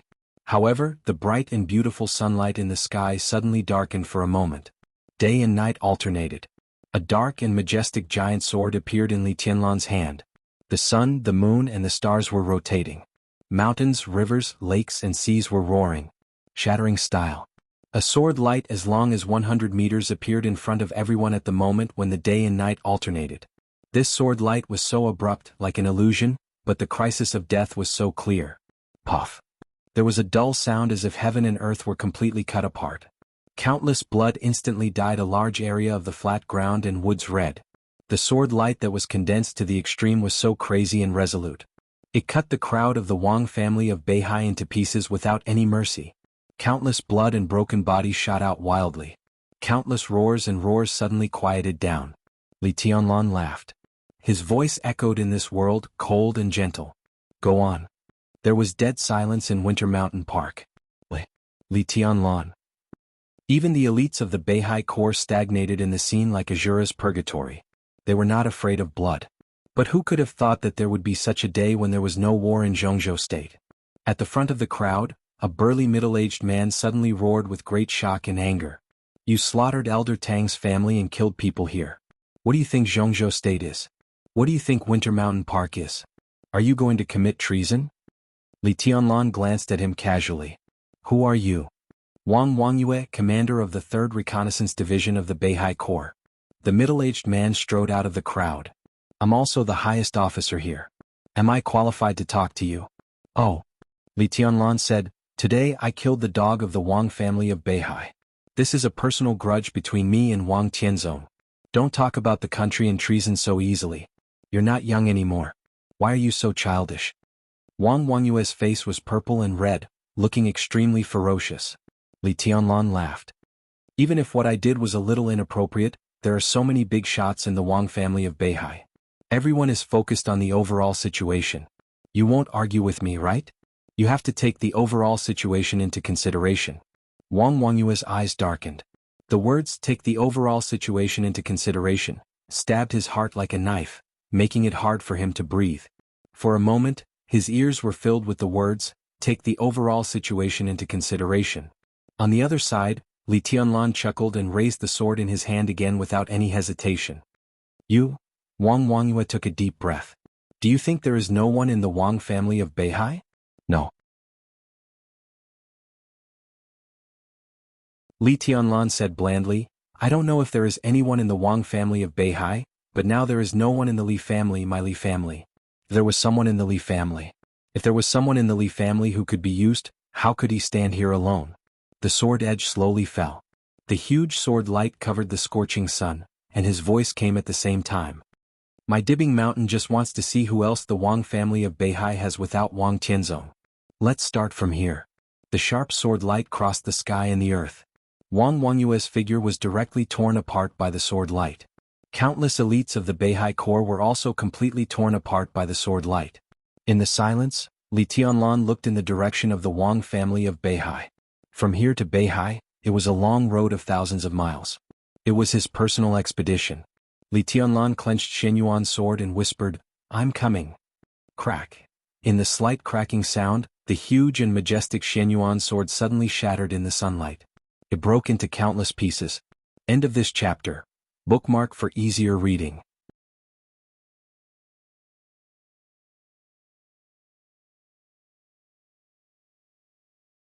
Chapter 623. The speeding vehicle abruptly stopped on the spot. The black Audi had driven into Dongshan Street. Wang Qinglei sat in the back of the car, looking at the message on his phone, and a cruel coldness flashed through his eyes. He didn't seem to know how to react. He looked down at his phone and remained silent for a long time. "Secretary." The driver in the front seat glanced at him through the rearview mirror and hesitated. Wang Qinglei moved his body, raised his head slowly, and looked at the driver with a blank expression. "Secretary." The driver's face changed. "Phew." Wang Qinglei exhaled heavily, shook his head slowly and said hoarsely, "I'm fine." He looked at Dongshan Street. Dongshan Street was long, wide, and clean. From this position he couldn't see the lush Dongshan Park, nor could he hear the fighting over there. The fighting was over. In other words, the slaughter was over. He came a step late. What should happen had happened. He looked down at his phone again. The content on the phone screen was like a wildfire, burning all his reason. Li Tianlan had left Dongshan Park. It took less than 10 minutes. The Tang family, a wealthy family in Yuzhou, was completely wiped out and no one survived. Wang Wangyue of the Beihai Corps was killed with a sword. Countless 5,000 elites of the Beihai Corps were killed. There was no delay in the whole process. It was clean and tidy. Facing 5,000 elites of the Beihai Corps, Li Tianlan directly killed them without any disguise. Now the video of the whole process had been sent to all the high-level officials in Yuzhou. Wang Qinglei also received the video, but he didn't watch it. Just from this message alone, he could clearly smell the bloody and tyrannical scent. From today's meeting, he didn't see the slightest hesitation in Li Tianlan's every move. What he felt was only madness. The kind of complete madness that drove himself to a dead end, with no room for compromise and retreat. Li Tianlan had left Dongshan Park. The scene was already in chaos. Wang Qinglei rubbed his forehead. After a long time he said hoarsely, "Go back." Bang bang bang. When there was a hasty knock on the door, Prime Minister Chen Fangqing of Jianghu State had just sat down opposite Li Huaqing. As the current leader of the Prince Group, he came today to communicate with Li Huaqing about Li Tianlan. However, just as the topic began, before Chen Fangqing could finish his words such as arrogant, despotic and condescending, there was a knock on the door. Li Huaqing looked at Chen Fangqing in surprise, then raised his eyebrows and said, "Come in." Li Huaqing's the secretary rushed in with a complicated look on her face. Could even be said that she barged in. Chen Fangqing smiled and lowered his head to drink his tea. The secretary's name was Su Zian, a rising star of the academics, Li Huaqing's confidant, and the well-deserved first secretary of Jianghu State. It was said that Li Huaqing had released him. If this chapter is not finished, please turn the page. The Prince Group also paid a lot of attention to Su Zian, but now the character of the first secretary, Qin Fangqing sipped his tea and smiled without saying a word. President Tang Wansen was killed by Li Tianlan. Simple, direct, clear, and without any superfluous words, Su Zian explained everything clearly in one sentence. Pooh. Li Huaqing was stunned for a moment. Qin Fangqing spat out the tea that he had just drunk. What did you say? Qin Fangqing asked directly before Li Huaqing could. His Highness Li Tianlan went directly to Dongshan Park after the meeting. A few minutes ago Mr. Tang had just returned home, and Li Tianlan directly killed more than 20 people of the Tang family, including Mr. Tang himself. Su Zian glanced at Qin Fangqing, took a deep breath, and repeated the news that shocked him so much that he couldn't recover from his shock. Are you sure it was Li Tianlan who did it? Qin Fangqing's eyes flickered. There is a video of the scene and it's complete. Su Zian said quickly, I've asked someone to get the video. In addition, not only the Tang family, but also the 5,000 elites of Beihai stationed in Dongshan Park suffered heavy casualties. Wang Wangyue was killed with a sword. At present, Dongshan Park is in chaos. Minister Ji and General Yi rushed there as soon as they got the news. How dare he? Qin Fangqing was furious. What is he doing? What does Li Tianlan want to do? Is he crazy? Mr. Tang is a former member of Jianghu state. He killed Mr. Tang, which is treason. He looked at Su Zian. Where is Li Tianlan now? He's on the way to the Wang family of Beihai. He didn't hide his whereabouts. Look at the route. Su Zian's face was a little pale. Everyone could see Li Tianlan's route, but that route was too crazy. Or it was their speculation after seeing the route that was too crazy. Say it, don't hesitate. Li Huaqing's voice was still calm. In a short time he seemed to have adjusted his mood. His Highness Li Tianlan's route seems to be to Qin Island. Su Zian said reluctantly. Li Huaqing's face changed. Qin Fangqing narrowed his eyes. From Yuzhou, if one didn't go to Beihai by plane, the shortest route was to go to Liaodong. From Liaodong he entered Beihai province by boat and landed at the edge of Xingzhou City, the capital of Beihai province. To Qin Island was located in Dongshan, and it would only get farther and farther from Mount Dibing. What do you think? Li Huaqing suddenly glanced at Qin Fangqing. He's completely crazy. Qin Fangqing said without hesitation, extremely arrogant. Li Huaqing didn't speak. Li Tianlan didn't hide his whereabouts. His purpose was too obvious. From Qin Island, Li Tianlan would eventually land in the southernmost part of Beihai province. And Mount Dibing was in the northernmost part of Beihai. Such a route could only indicate one fact. He set off from the southernmost part of Beihai because he wanted to go through the whole Beihai by himself. This chapter is not over. Please turn the page. Province. 500 years in the Dark World. Since the establishment of the Wang family of Beihai, no one would be so crazy. He wanted to go through the whole Beihai by himself. It's crazy, Li Huaqing said softly. His voice was very light, but thinking of Li Tianlan's actions at this time, even with his status and age, he still felt a little excited. He has lost his mind. Qin Fangqing said quietly. Li Huaqing laughed. He said slowly, what if he succeeds? Qin Fangqing was stunned, and his face gradually changed. What if Li Tianlan succeeds? Alone, he landed in the southernmost part of Beihai province, swept through the whole province, climbed Mount Dibing, and stepped on the stage of formidable person. This was a feat that had not been done for hundreds of years. If he succeeded and returned to Jianghu state, how should Jianghu state treat him? Convict him? Because he killed Tang Wansen, the former senator? Li Tianlan was not Li Honghe. He did not have Li Honghe's cultivation and absolute loyalty to Jianghu state. He insisted that everything he did was a personal grudge against the Wang family of Beihai. The high-level officials of Jianghu state could only think so. Maybe there could be different opinions. But once this matter was brought to the level of the overall situation, no one believed that Li Tianlan would not resist, not even Qin Fangqing. Li Tianlan was completely a madman now. He did not care about the overall situation. Whoever dared to fight against him he dared to kill. If Jianghu state insisted that he committed treason, then so be it. Now it was no longer about what Li Tianlan would do. It was about how the high-level officials of Jianghu state would deal with it. If Li Tianlan came back alive, a heavenly son who could go through the whole Beihai province, a heavenly son who had the full support of the giant group, a heavenly son who had high hopes from the academics, a heavenly son who had been recognized by Mount Shu, Sai City, and even Jade Pool, a heavenly son who had taken back all of Jianghu. A heavenly son who connected the whole Lin clan. Who could accuse such a person of treason? It might be possible to say so. But who dared to say so? Such a Li Tianlan really did not need to care about the overall situation.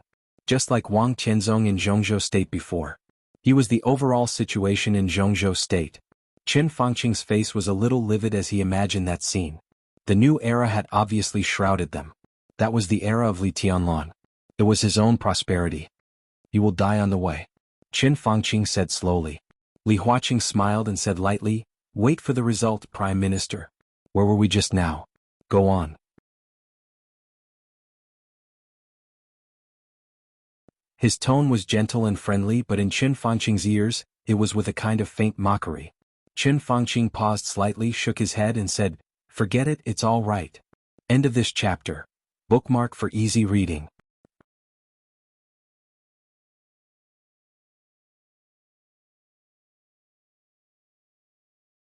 Chapter 624. The early autumn wind swept into the luxurious and exquisite hall with the rich fragrance of flowers, and the air conditioner blew outward. The temperature was soft and comfortable, and the atmosphere was relaxed and lazy. When Deep Dream walked into the hall of Prince Yang's mansion, Wei Kunlun was sitting on the sofa and drinking tea. The fragrance of tea and flowers mixed together. He sat there quietly, fiddling with the tea set in front of him, with a face full of enjoyment. Qin Weibai stood at the window and looked at the scenery outside. The warm light sprinkled on her cold, delicate, almost flawless face, glowing with sacred brilliance. Deep Dream suddenly felt a little awe. To Wei Kunlun, to Mount Shu and to Qin Weibai. The chaos in Eastern Europe was completely over. The Samsara Palace was also completely destroyed. Strictly speaking, this organization could not be regarded as a superpower from the beginning to the end. There was no doubt that it had been standing at the forefront of the dark world in recent years. The destruction of the Samsara Palace did not win anyone's respect. But it got everyone's fear and scruples. The final battle of Heaven Capital, the 3-year war in the Dark World, and the chaos in Eastern Europe. The day of death, the day of judgment, and the day of termination. Until the eternal sword. When everything happened, people didn't feel anything special. But when everything officially ended, people suddenly looked back and found that all of this was vaguely closely related. People didn't know when the Samsara Palace began to promote all this, but there was no doubt that when the almost eternal sword fell, the whole era, the era of the Wang family of Beihai, had officially ended at that time. All the situations from the beginning to the end. Say, Qin Weibai. There was no doubt that she played a vital role in it. Even if the Samsara Palace had been destroyed, these two people, perhaps with the help of military counselor, still had awe-inspiring power. Deep Dream's heart, which had been beating wildly all the way, suddenly calmed down at this moment. She became quiet, just like when she stood next to Situ Tsangyue the governor. She stood in the living room, bowed respectfully and whispered, "Greetings, your highnesses." Qin Weibai turned to look at Deep Dream, nodded and asked, "How is the governor's injury?" "It's not very optimistic. Takes a long time to recover." Deep Dream didn't hide anything. "Sit down." Wei Kunlun suddenly waved his hand and said with a smile, "Governor and I are old friends. When things in Yuzhou are over, I'll go with you to Mount Taibai to visit her." "Thank you, your highness." Deep Dream nodded. Sai City was undoubtedly a force that had paid a heavy price in Eastern Europe. They didn't have many people. Strictly speaking, they only sent 4 people in Eastern Europe. Now Cool Breeze and Drifting Cloud had returned to Zhongzhou State with minor injuries, but Situ Tsangyue, the city governor, and Situ Wanjie, the deputy city governor of Fu State, were both seriously injured. Wanjie's foundation was completely destroyed, and he was still in a coma. There was no hope for him to recover. Situ Tsangyue also needed a long time to recover. Sai City was close to Snow Country. If Snow Country really bowed to the Wang family of Beihai as rumored, Snow Country would become a knife of Beihai. One could imagine the pressure on Sai City in the future. At this time, if Wei Kunlun and Mount Shu expressed their goodwill, even if the Wang family of Beihai would not be afraid of them, at least Snow Country would hesitate to act in the future. As Wei Kunlun entered the invincible realm, his status in the dark world had changed dramatically. "You don't have to call me your highness from now on." Wei Kunlun's voice was gentle. "I am now the deputy lord of Emperor Dong's palace. Mount Shu will be a part of Emperor Dong's palace from now on." Deep Dream's eyes widened in shock. Now the whole Zhongzhou state knew that Wei Kunlun was a saint and that Mount Shu was going to join Emperor Dong's palace. But no one had expected it to be so fast. In just one night, the matter was settled? Prince Group. Deep Dream wanted to say something but stopped on second thought. Wei Kunlun's eldest brother was one of the leaders of Prince Group. Therefore, Mount Shu had always been regarded as a part of Prince Group, and Prince Group also had a lot of support for Mount Shu. When the Special Warfare Headquarters was established, Wei Kunlun was recommended and finally decided to be the minister of the Southwest Special Warfare Headquarters. If the whole Mount Shu joined Emperor Dong's palace, Prince Group would go completely crazy, wouldn't it? So I have to wait for the right time to announce it. Wei Kunlun said slowly, "This time Your Highness went to Beihai and waited for him to come back. This chapter is not over. Please turn the page." The right time. Deep Dream's face changed. This was undoubtedly the most important thing, and it was also the reason why she came here in a hurry. Your Highness's young governor went directly to Winter Mountain Park after the meeting. Now the Tang family of Yuzhou has been destroyed by young governor in Winter Mountain Park. This matter? She thought about it and didn't know what to say for a moment. Killing the former counselor of the Southeast Group in Dongshan Park. Such a loud slap in the face was destined to get crazy revenge from the Wang family of Beihai. This is just the beginning. It's like a signal for the beginning of a big play.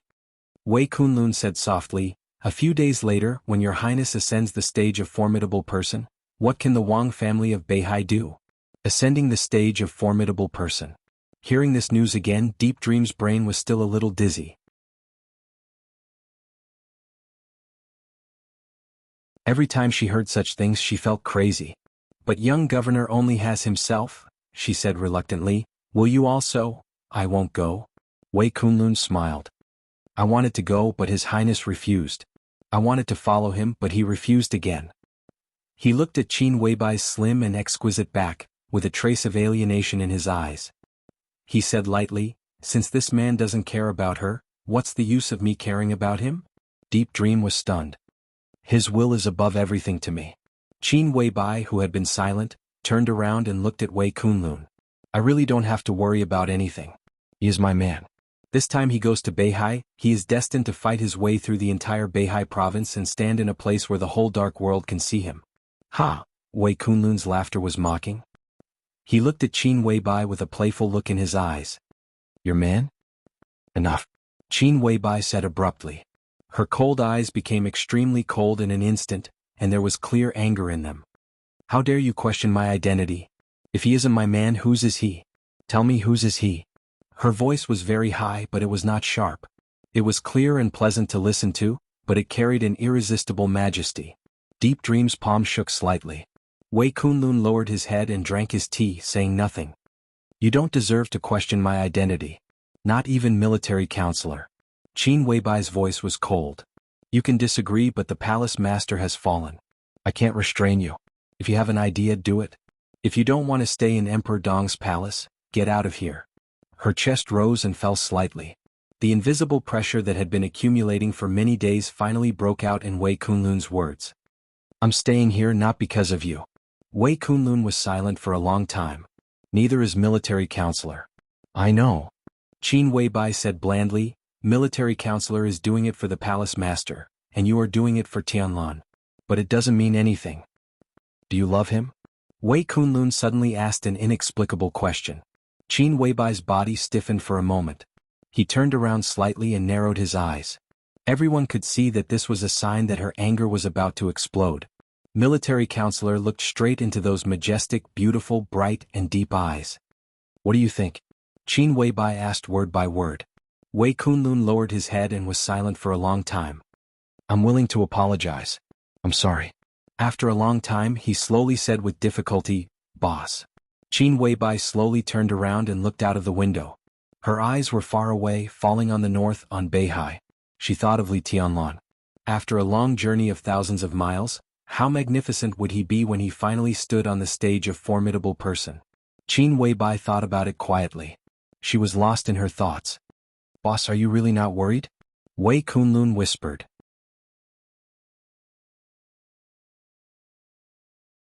He was a new invincible realm expert in Jianghu state. Although his realm had not been stable, no one could stop him if he wanted to leave with the Nirvana sword in his hand. Qin Weibai really didn't know martial arts. However, if he went out at this time, A series of unknown consequences in the future would be hard for him to bear. This chapter is not over. Please turn the page. That was why he was so obvious about his feelings toward Qin Weibai. There's nothing to worry about, Qin Weibai said. That's the Wang family of Beihai? Wei Kunlun smiled bitterly. They have been passed down for hundreds of years and have a deep foundation. Who knows how many trump cards they have? The Wang family of Beihai is also shameless. Qin Weibai said softly. Tianlan goes there alone. What's the use of having a strong foundation? The Wang family of Beihai has countless troops, countless cutting-edge weapons and even nuclear weapons. Will they be used on Tianlan? Even if they don't use these, so many experts are not just for show. His Highness can't withstand the attrition warfare. Wei Kunlun said calmly. Tianlan and Shenyuan Feng can be together. One person and one sword. It's okay, Qin Weibai said quietly. Shenyuan Feng? Wei Kunlun shook his head. I know this sword. Strictly speaking, this sword is actually a murderous weapon. Countless energy and sword intent have been accumulated for countless years. That's why the Palace Master's sword ended Wang Tianzong. How powerful was Wang Tianzong at that time? It's not an exaggeration to say that he was truly invincible in the world. The Palace Master barely activated Shenyuan Feng with the help of many half-step invincible realm experts and fire-flaming realm experts. But all the energy has been exhausted in that sword. How can Shenyuan Feng have sword intent now? This is the greatest divine weapon in hundreds of years. Is it useless without sword intent? Qin Weibai turned around and walked over, sitting opposite Wei Kunlun. Deep Dream couldn't help but sniff. The natural body fragrance, the fragrance of flowers outside the window, and the fragrance of tea in front of her blended together, making people feel relaxed and happy. Qin Weibai took a sip of tea and said softly, as long as Tianlan can find out Shenyuan Feng's real secret, he doesn't have to worry about his trip to Beihai. Shenyuan Feng's real secret? Wei Kunlun frowned more and more. It's the 13th floor. Qin Weibai said quietly, it's the core of a heavenly son's lifelong martial arts. Tianlan's current martial arts has encountered a great problem, that is, being too perfect makes it imperfect. But someone has encountered such a problem. The key to how Tianlan can enter the invincible realm lies in Shenyuan Feng. Wei Kunlun's eyes became extremely calm. What if His Highness can't find it? He asked. Don't worry. Qin Weibai smiled.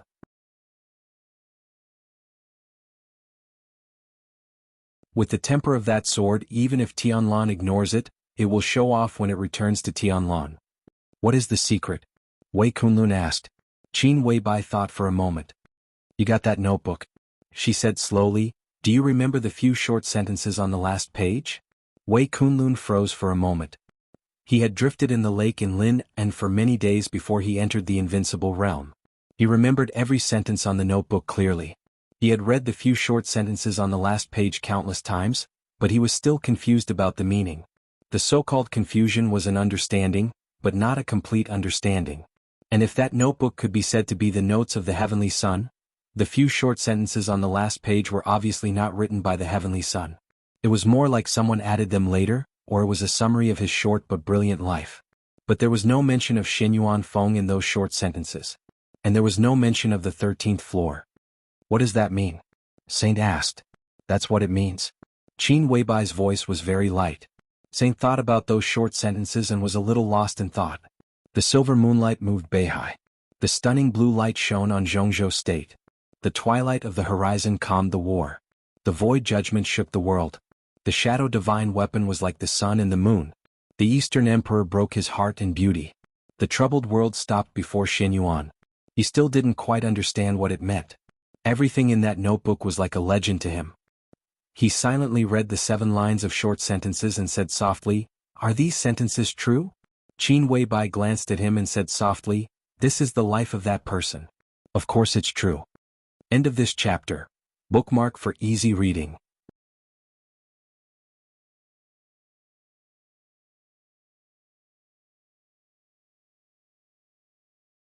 Chapter 625. No one went after Li Tianlan. And no one dared to chase after him. In less than a few hours after the Tang family was destroyed, many high-level officials of Jianghu state showed enough anger on different occasions, especially several leaders of the Wang family of Beihai who rushed to Dongshan Park. Their anger was more obvious. But no matter what happened to Li Tianlan, at least the Tang family was really destroyed. The young marshal who came back after the chaos in Eastern Europe had shown enough madness. At this time no one wanted to stop him. But when Li Tianlan entered Qingdao and boarded the ship, a special plane from Yuzhou had landed directly in Lin'an. The low-key and shabby motorcade set off from the airport and arrived at Lonely Mountain as soon as possible. Fan Tianyin, the general of the Southeast Group and the Minister of Security of Jianghu State, led the team in person. 2 deputy ministers from Kunlun City and the Prince Group accompanied him. Secretaries, guards and staff, nearly 20 people were crowded in several cars, which made people angry. It's too much. He Songhu didn't know how many times he had repeated this sentence. Born in the Prince Group, he used to be the secretary of a member of parliament in Jianghu State. He had a very high starting point. He even forgot how long it had been since he had been treated like this. Before leaving Yuzhou, the Ministry of Security had communicated with Jianghu. Not to mention Fan Tianyin, the minister, even if there was only a deputy minister leading the team, Jianghu should put out a big welcome. Even if the number 1 or 2 figures of Jianghu did not show up, it was always appropriate to send a secretary general to pick them up. But what about the actual situation? When Fan Tianyin led 2 deputy ministers to Jianghu, the so-called welcome ceremony given by Jianghu was only a police car. The airport police station only sent 2 police officers. Not to mention the secretary general, even the director of the police station did not come. When several police officers rushed into the pickup gate nervously, they were even regarded as wanted criminals who had exposed their whereabouts. Thinking of that funny scene and looking at the police car walking slowly in front of him, He Songhu was so angry that his arms were trembling. They are so uncooperative. Has Jianghu really become the independent kingdom of the Li family? The remaining forces of the Li family were all concentrated in Jianghu, which was protected by Wu Jingmin. Now Wu Jingmin went to the cabinet, while Zhou Yuanshan came from Zhongyuan. In terms of confidence, Zhou Yuanshan, who has the support of the giant group, is undoubtedly much stronger than Wu Jingmin. Tan Li, who was beside He Songhu, said calmly. Tan Li was the last deputy minister of the Ministry of Security, but in fact it was just a title. He seldom appeared in the Ministry of Security. Most of the time he was assisting Gu Xingyun to deal with some affairs of Kunlun City and the special warfare system of Jianghu State. In terms of responsibility, he could be regarded as Gu Xingyun's secretary with great power. Overbearing? Not to mention Zhou Yuanshan, the entire giant group is under the leadership of Jianghu State. Today look at their arrogance. Good Lord, they really don't care about stopping me. When I go back, I must report what I saw and heard this time. He Songhu sneered, the corners of his mouth twitching. I wonder if Su... He suddenly paused mid-sentence, glanced at Fan Tianyin and didn't continue. In the back row of a car, Fan Tianyin was squeezed in the most uncomfortable position, but he remained calm and collected. Hearing He Songhu's half-sentence, he shook his head. Jianghu was indeed the world of the Li family. But now the leader of Jianghu was the general of the Southeast Group and Fan Tianyin's personal friend, Su Xinghe. When he set off from Yuzhou, the first phone call he made was to Su Xinghe. Su Xinghe said with a smile that he would make arrangements, and then when they arrived in Lin'an, they would face the treatment at this time. This was not only contempt, but also a naked demonstration. He Songhu was angry, but Su Xinghe, who got the news at this time, would probably be even more angry and aggrieved. If you have any complaints, go back and talk about it. Fan Tianyin took a deep breath, looked at the mountain road that was getting closer and closer and said calmly, remember our task this time. The shabby police car leading the way in front suddenly stopped. 2 policemen hurriedly jumped out of the police car and saluted. A man who was less than middle-aged but extremely calm stood there, smiling like a spring breeze. In front of them was the path into Lonely Mountain. The man at the intersection stood there and didn't know how long he had been waiting. Fan Tianyin narrowed his eyes, took a deep breath and said in a deep voice, get off. What if we don't go down? It's better to wait for him to come over. He Songhu was still resentful. Don't get off? Will anyone care about you if you don't get off? Fan Tianyin couldn't help but sneer. The man in his sight didn't look at this side at all, but just talked to the 2 policemen. He Songhu opened the door resentfully. Fan Tianyin walked out. The man over there was still talking, looking at the 2 policemen and seemed to be chatting. The humiliation came up little by little, with anger. Fan Tianyin clenched his fists tightly, forced a smile, walked quickly, and took the initiative to reach out his hand. Governor Zhou, hello. I didn't expect to see you here. What a coincidence, ha. Governor Zhou, who had stood here alone for a long time, didn't know. This chapter is not over, please turn the page. Governor Zhou Yuanshan's eyes were clear and gentle, and his body was motionless.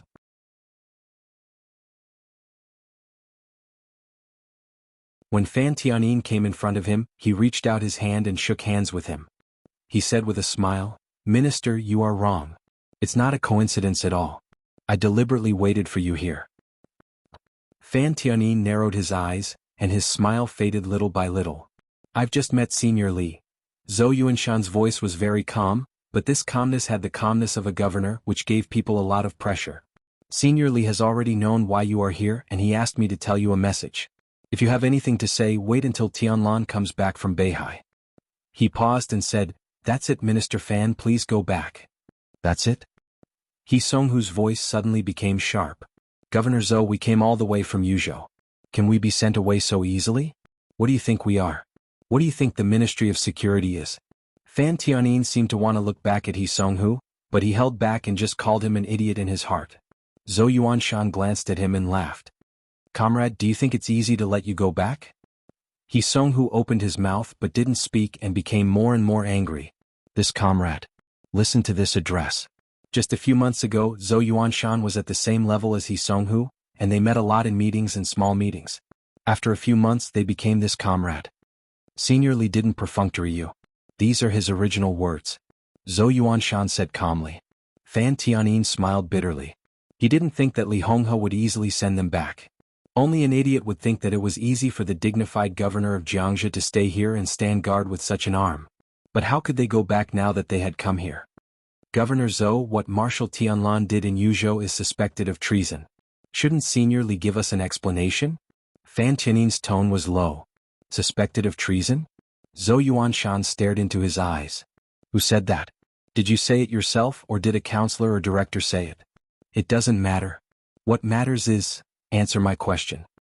Zhou Yuanshan interrupted Fan Tianyin. "I just want to know who said that Tianlan is suspected of treason?" Fan Tianyin's eyes turned cold and he said coldly, "Does it make any difference who said it?" "Of course it makes a difference." Zhou Yuanshan's tone was cold. "If it was a counselor or director who said it, I can call him now and ask him if this is the overall meaning of the high-level officials of Jianghu State. If the answer is yes, I will immediately let him go to the provincial government and turn a blind eye to this matter. But the youngest marshal of the special warfare system of Jianghu State is suspected of treason. If such a thing is said by a minister himself, I think Marshal Li will also ask you for an explanation when he comes back. All the marshals in the military should ask you for an explanation." He waved his hand and sneered. "When can a minister slander the marshal of Jianghu State?"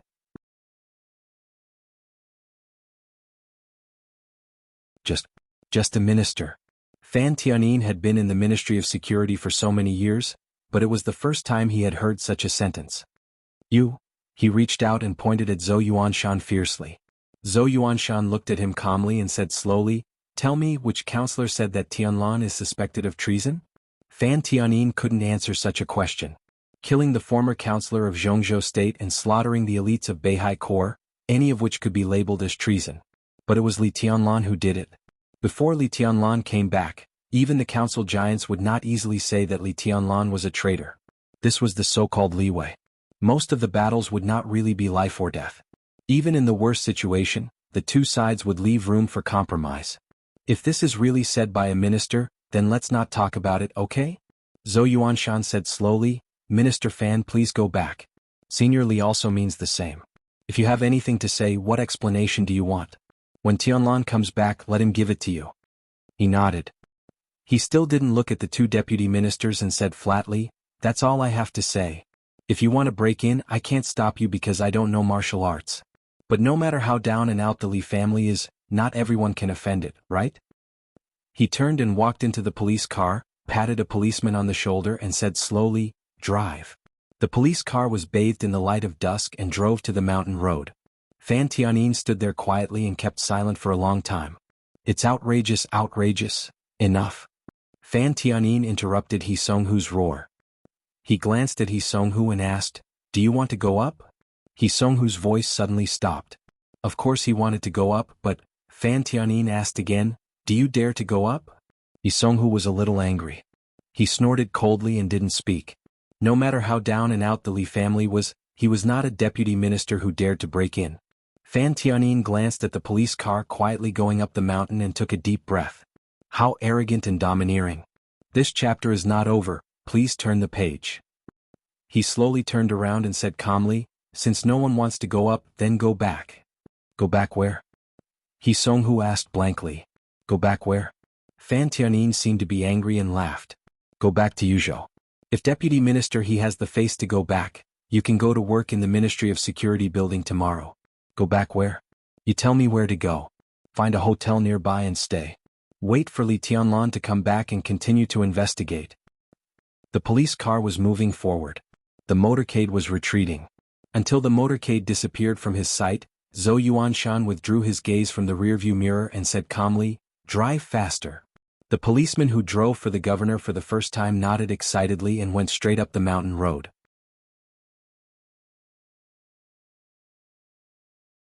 The construction on Lonely Mountain had come to an end. The sign of the supervisory council was also set up. Zhou Yuanshan didn't thank them until he reached a place where the vehicles couldn't pass. Then he got out of the car and continued to walk to the top of the mountain. His pace was still calm, but it was much faster than usual. In fact, Fan Tianyin was wrong. It was true that Zhou Yuanshan deliberately despised them, but he didn't deliberately wait here. When they arrived in Lin, Zhou Yuanshan was on Lonely Mountain. For nearly 3 days, Zhou Yuanshan had been on Lonely Mountain. Not only him. Dongqing Hongguang, the old patriarch of the Dongqing clan, and Bai Qiuyu, the younger brother of Bai Zhanfeng, the patriarch of the Bai clan, were also on Lonely Mountain. A little earlier, probably after the meeting, the news had been informed to Wu Jingmin, the deputy prime minister of the Zhongzhou cabinet, Situ Cangyue, the governor of Kunlun city, and Yun Qinshi, the phantom sword master of Mount Shu. Everyone waited quietly. Waiting for the afterglow of the old era to completely fall. Waiting for that era, the era that belonged to the Wang family of Beihai and the Li family, to completely end. Zhou Yuanshan felt that he was witnessing history every minute and second he stayed here. The sun gradually set. Dusk enveloped the sky.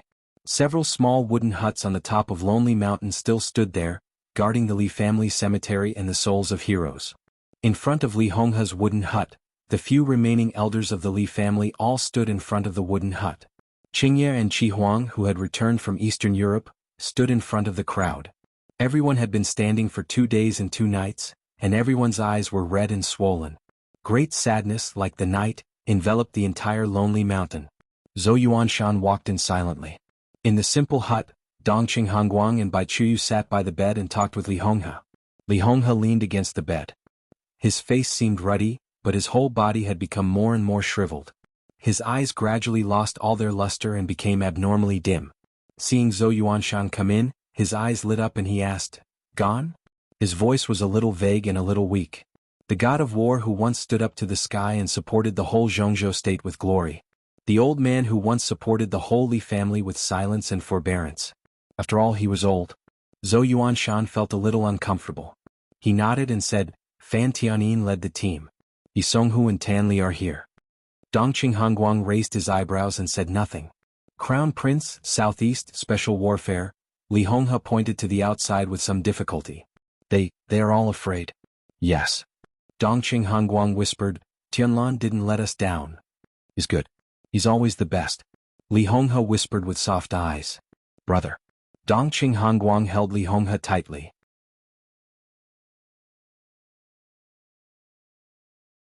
He seemed to have aged in an instant. No one knew what he thought of. He took a deep breath and whispered, I'm sorry. Li Honghe shook his head gently and smiled. There are some things that I can't wait for, but I still want to wait for him to come back. When he comes back, I'll inform him. Dongqing Hongguang gritted his teeth and nodded.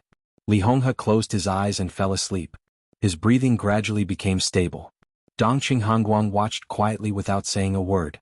The news of Lonely Mountain was concealed. But what happened in Yuzhou, like a storm, rushed out of Yuzhou, covered the entire Zhongzhou state and continued to spread outward. In the afternoon, the latest information spread throughout the dark world.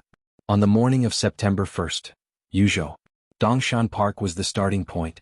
Li Tianlan, the palace master of Emperor East's palace, destroyed the Tang family in Yuzhou and officially conquered the Wang family of Beihai. The eyes of the whole dark world focused on him in an instant. Everyone was watching Li Tianlan's footsteps.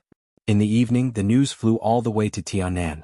In the afterglow of the setting sun, a tender white hand held a mobile phone and quietly looked at the information on the screen of the mobile phone.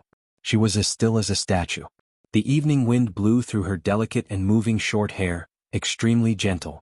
She quietly looked down at the mobile phone. The sky gradually darkened. Night fell slowly. Clap. With a slight sound, the mobile phone slipped down and fell on the grass of Tianan. End of this chapter. Bookmark for easy reading. You're tuning in to the Han Li's Wuxia Adventures YouTube channel. We're so grateful for your support, and don't forget to subscribe to join us on this incredible journey through captivating stories. Your generosity through donations truly makes a world of difference, as it's the primary source of revenue that allows me to expand and enhance this channel for you. Thank you from the bottom of my heart for being a part of this adventure.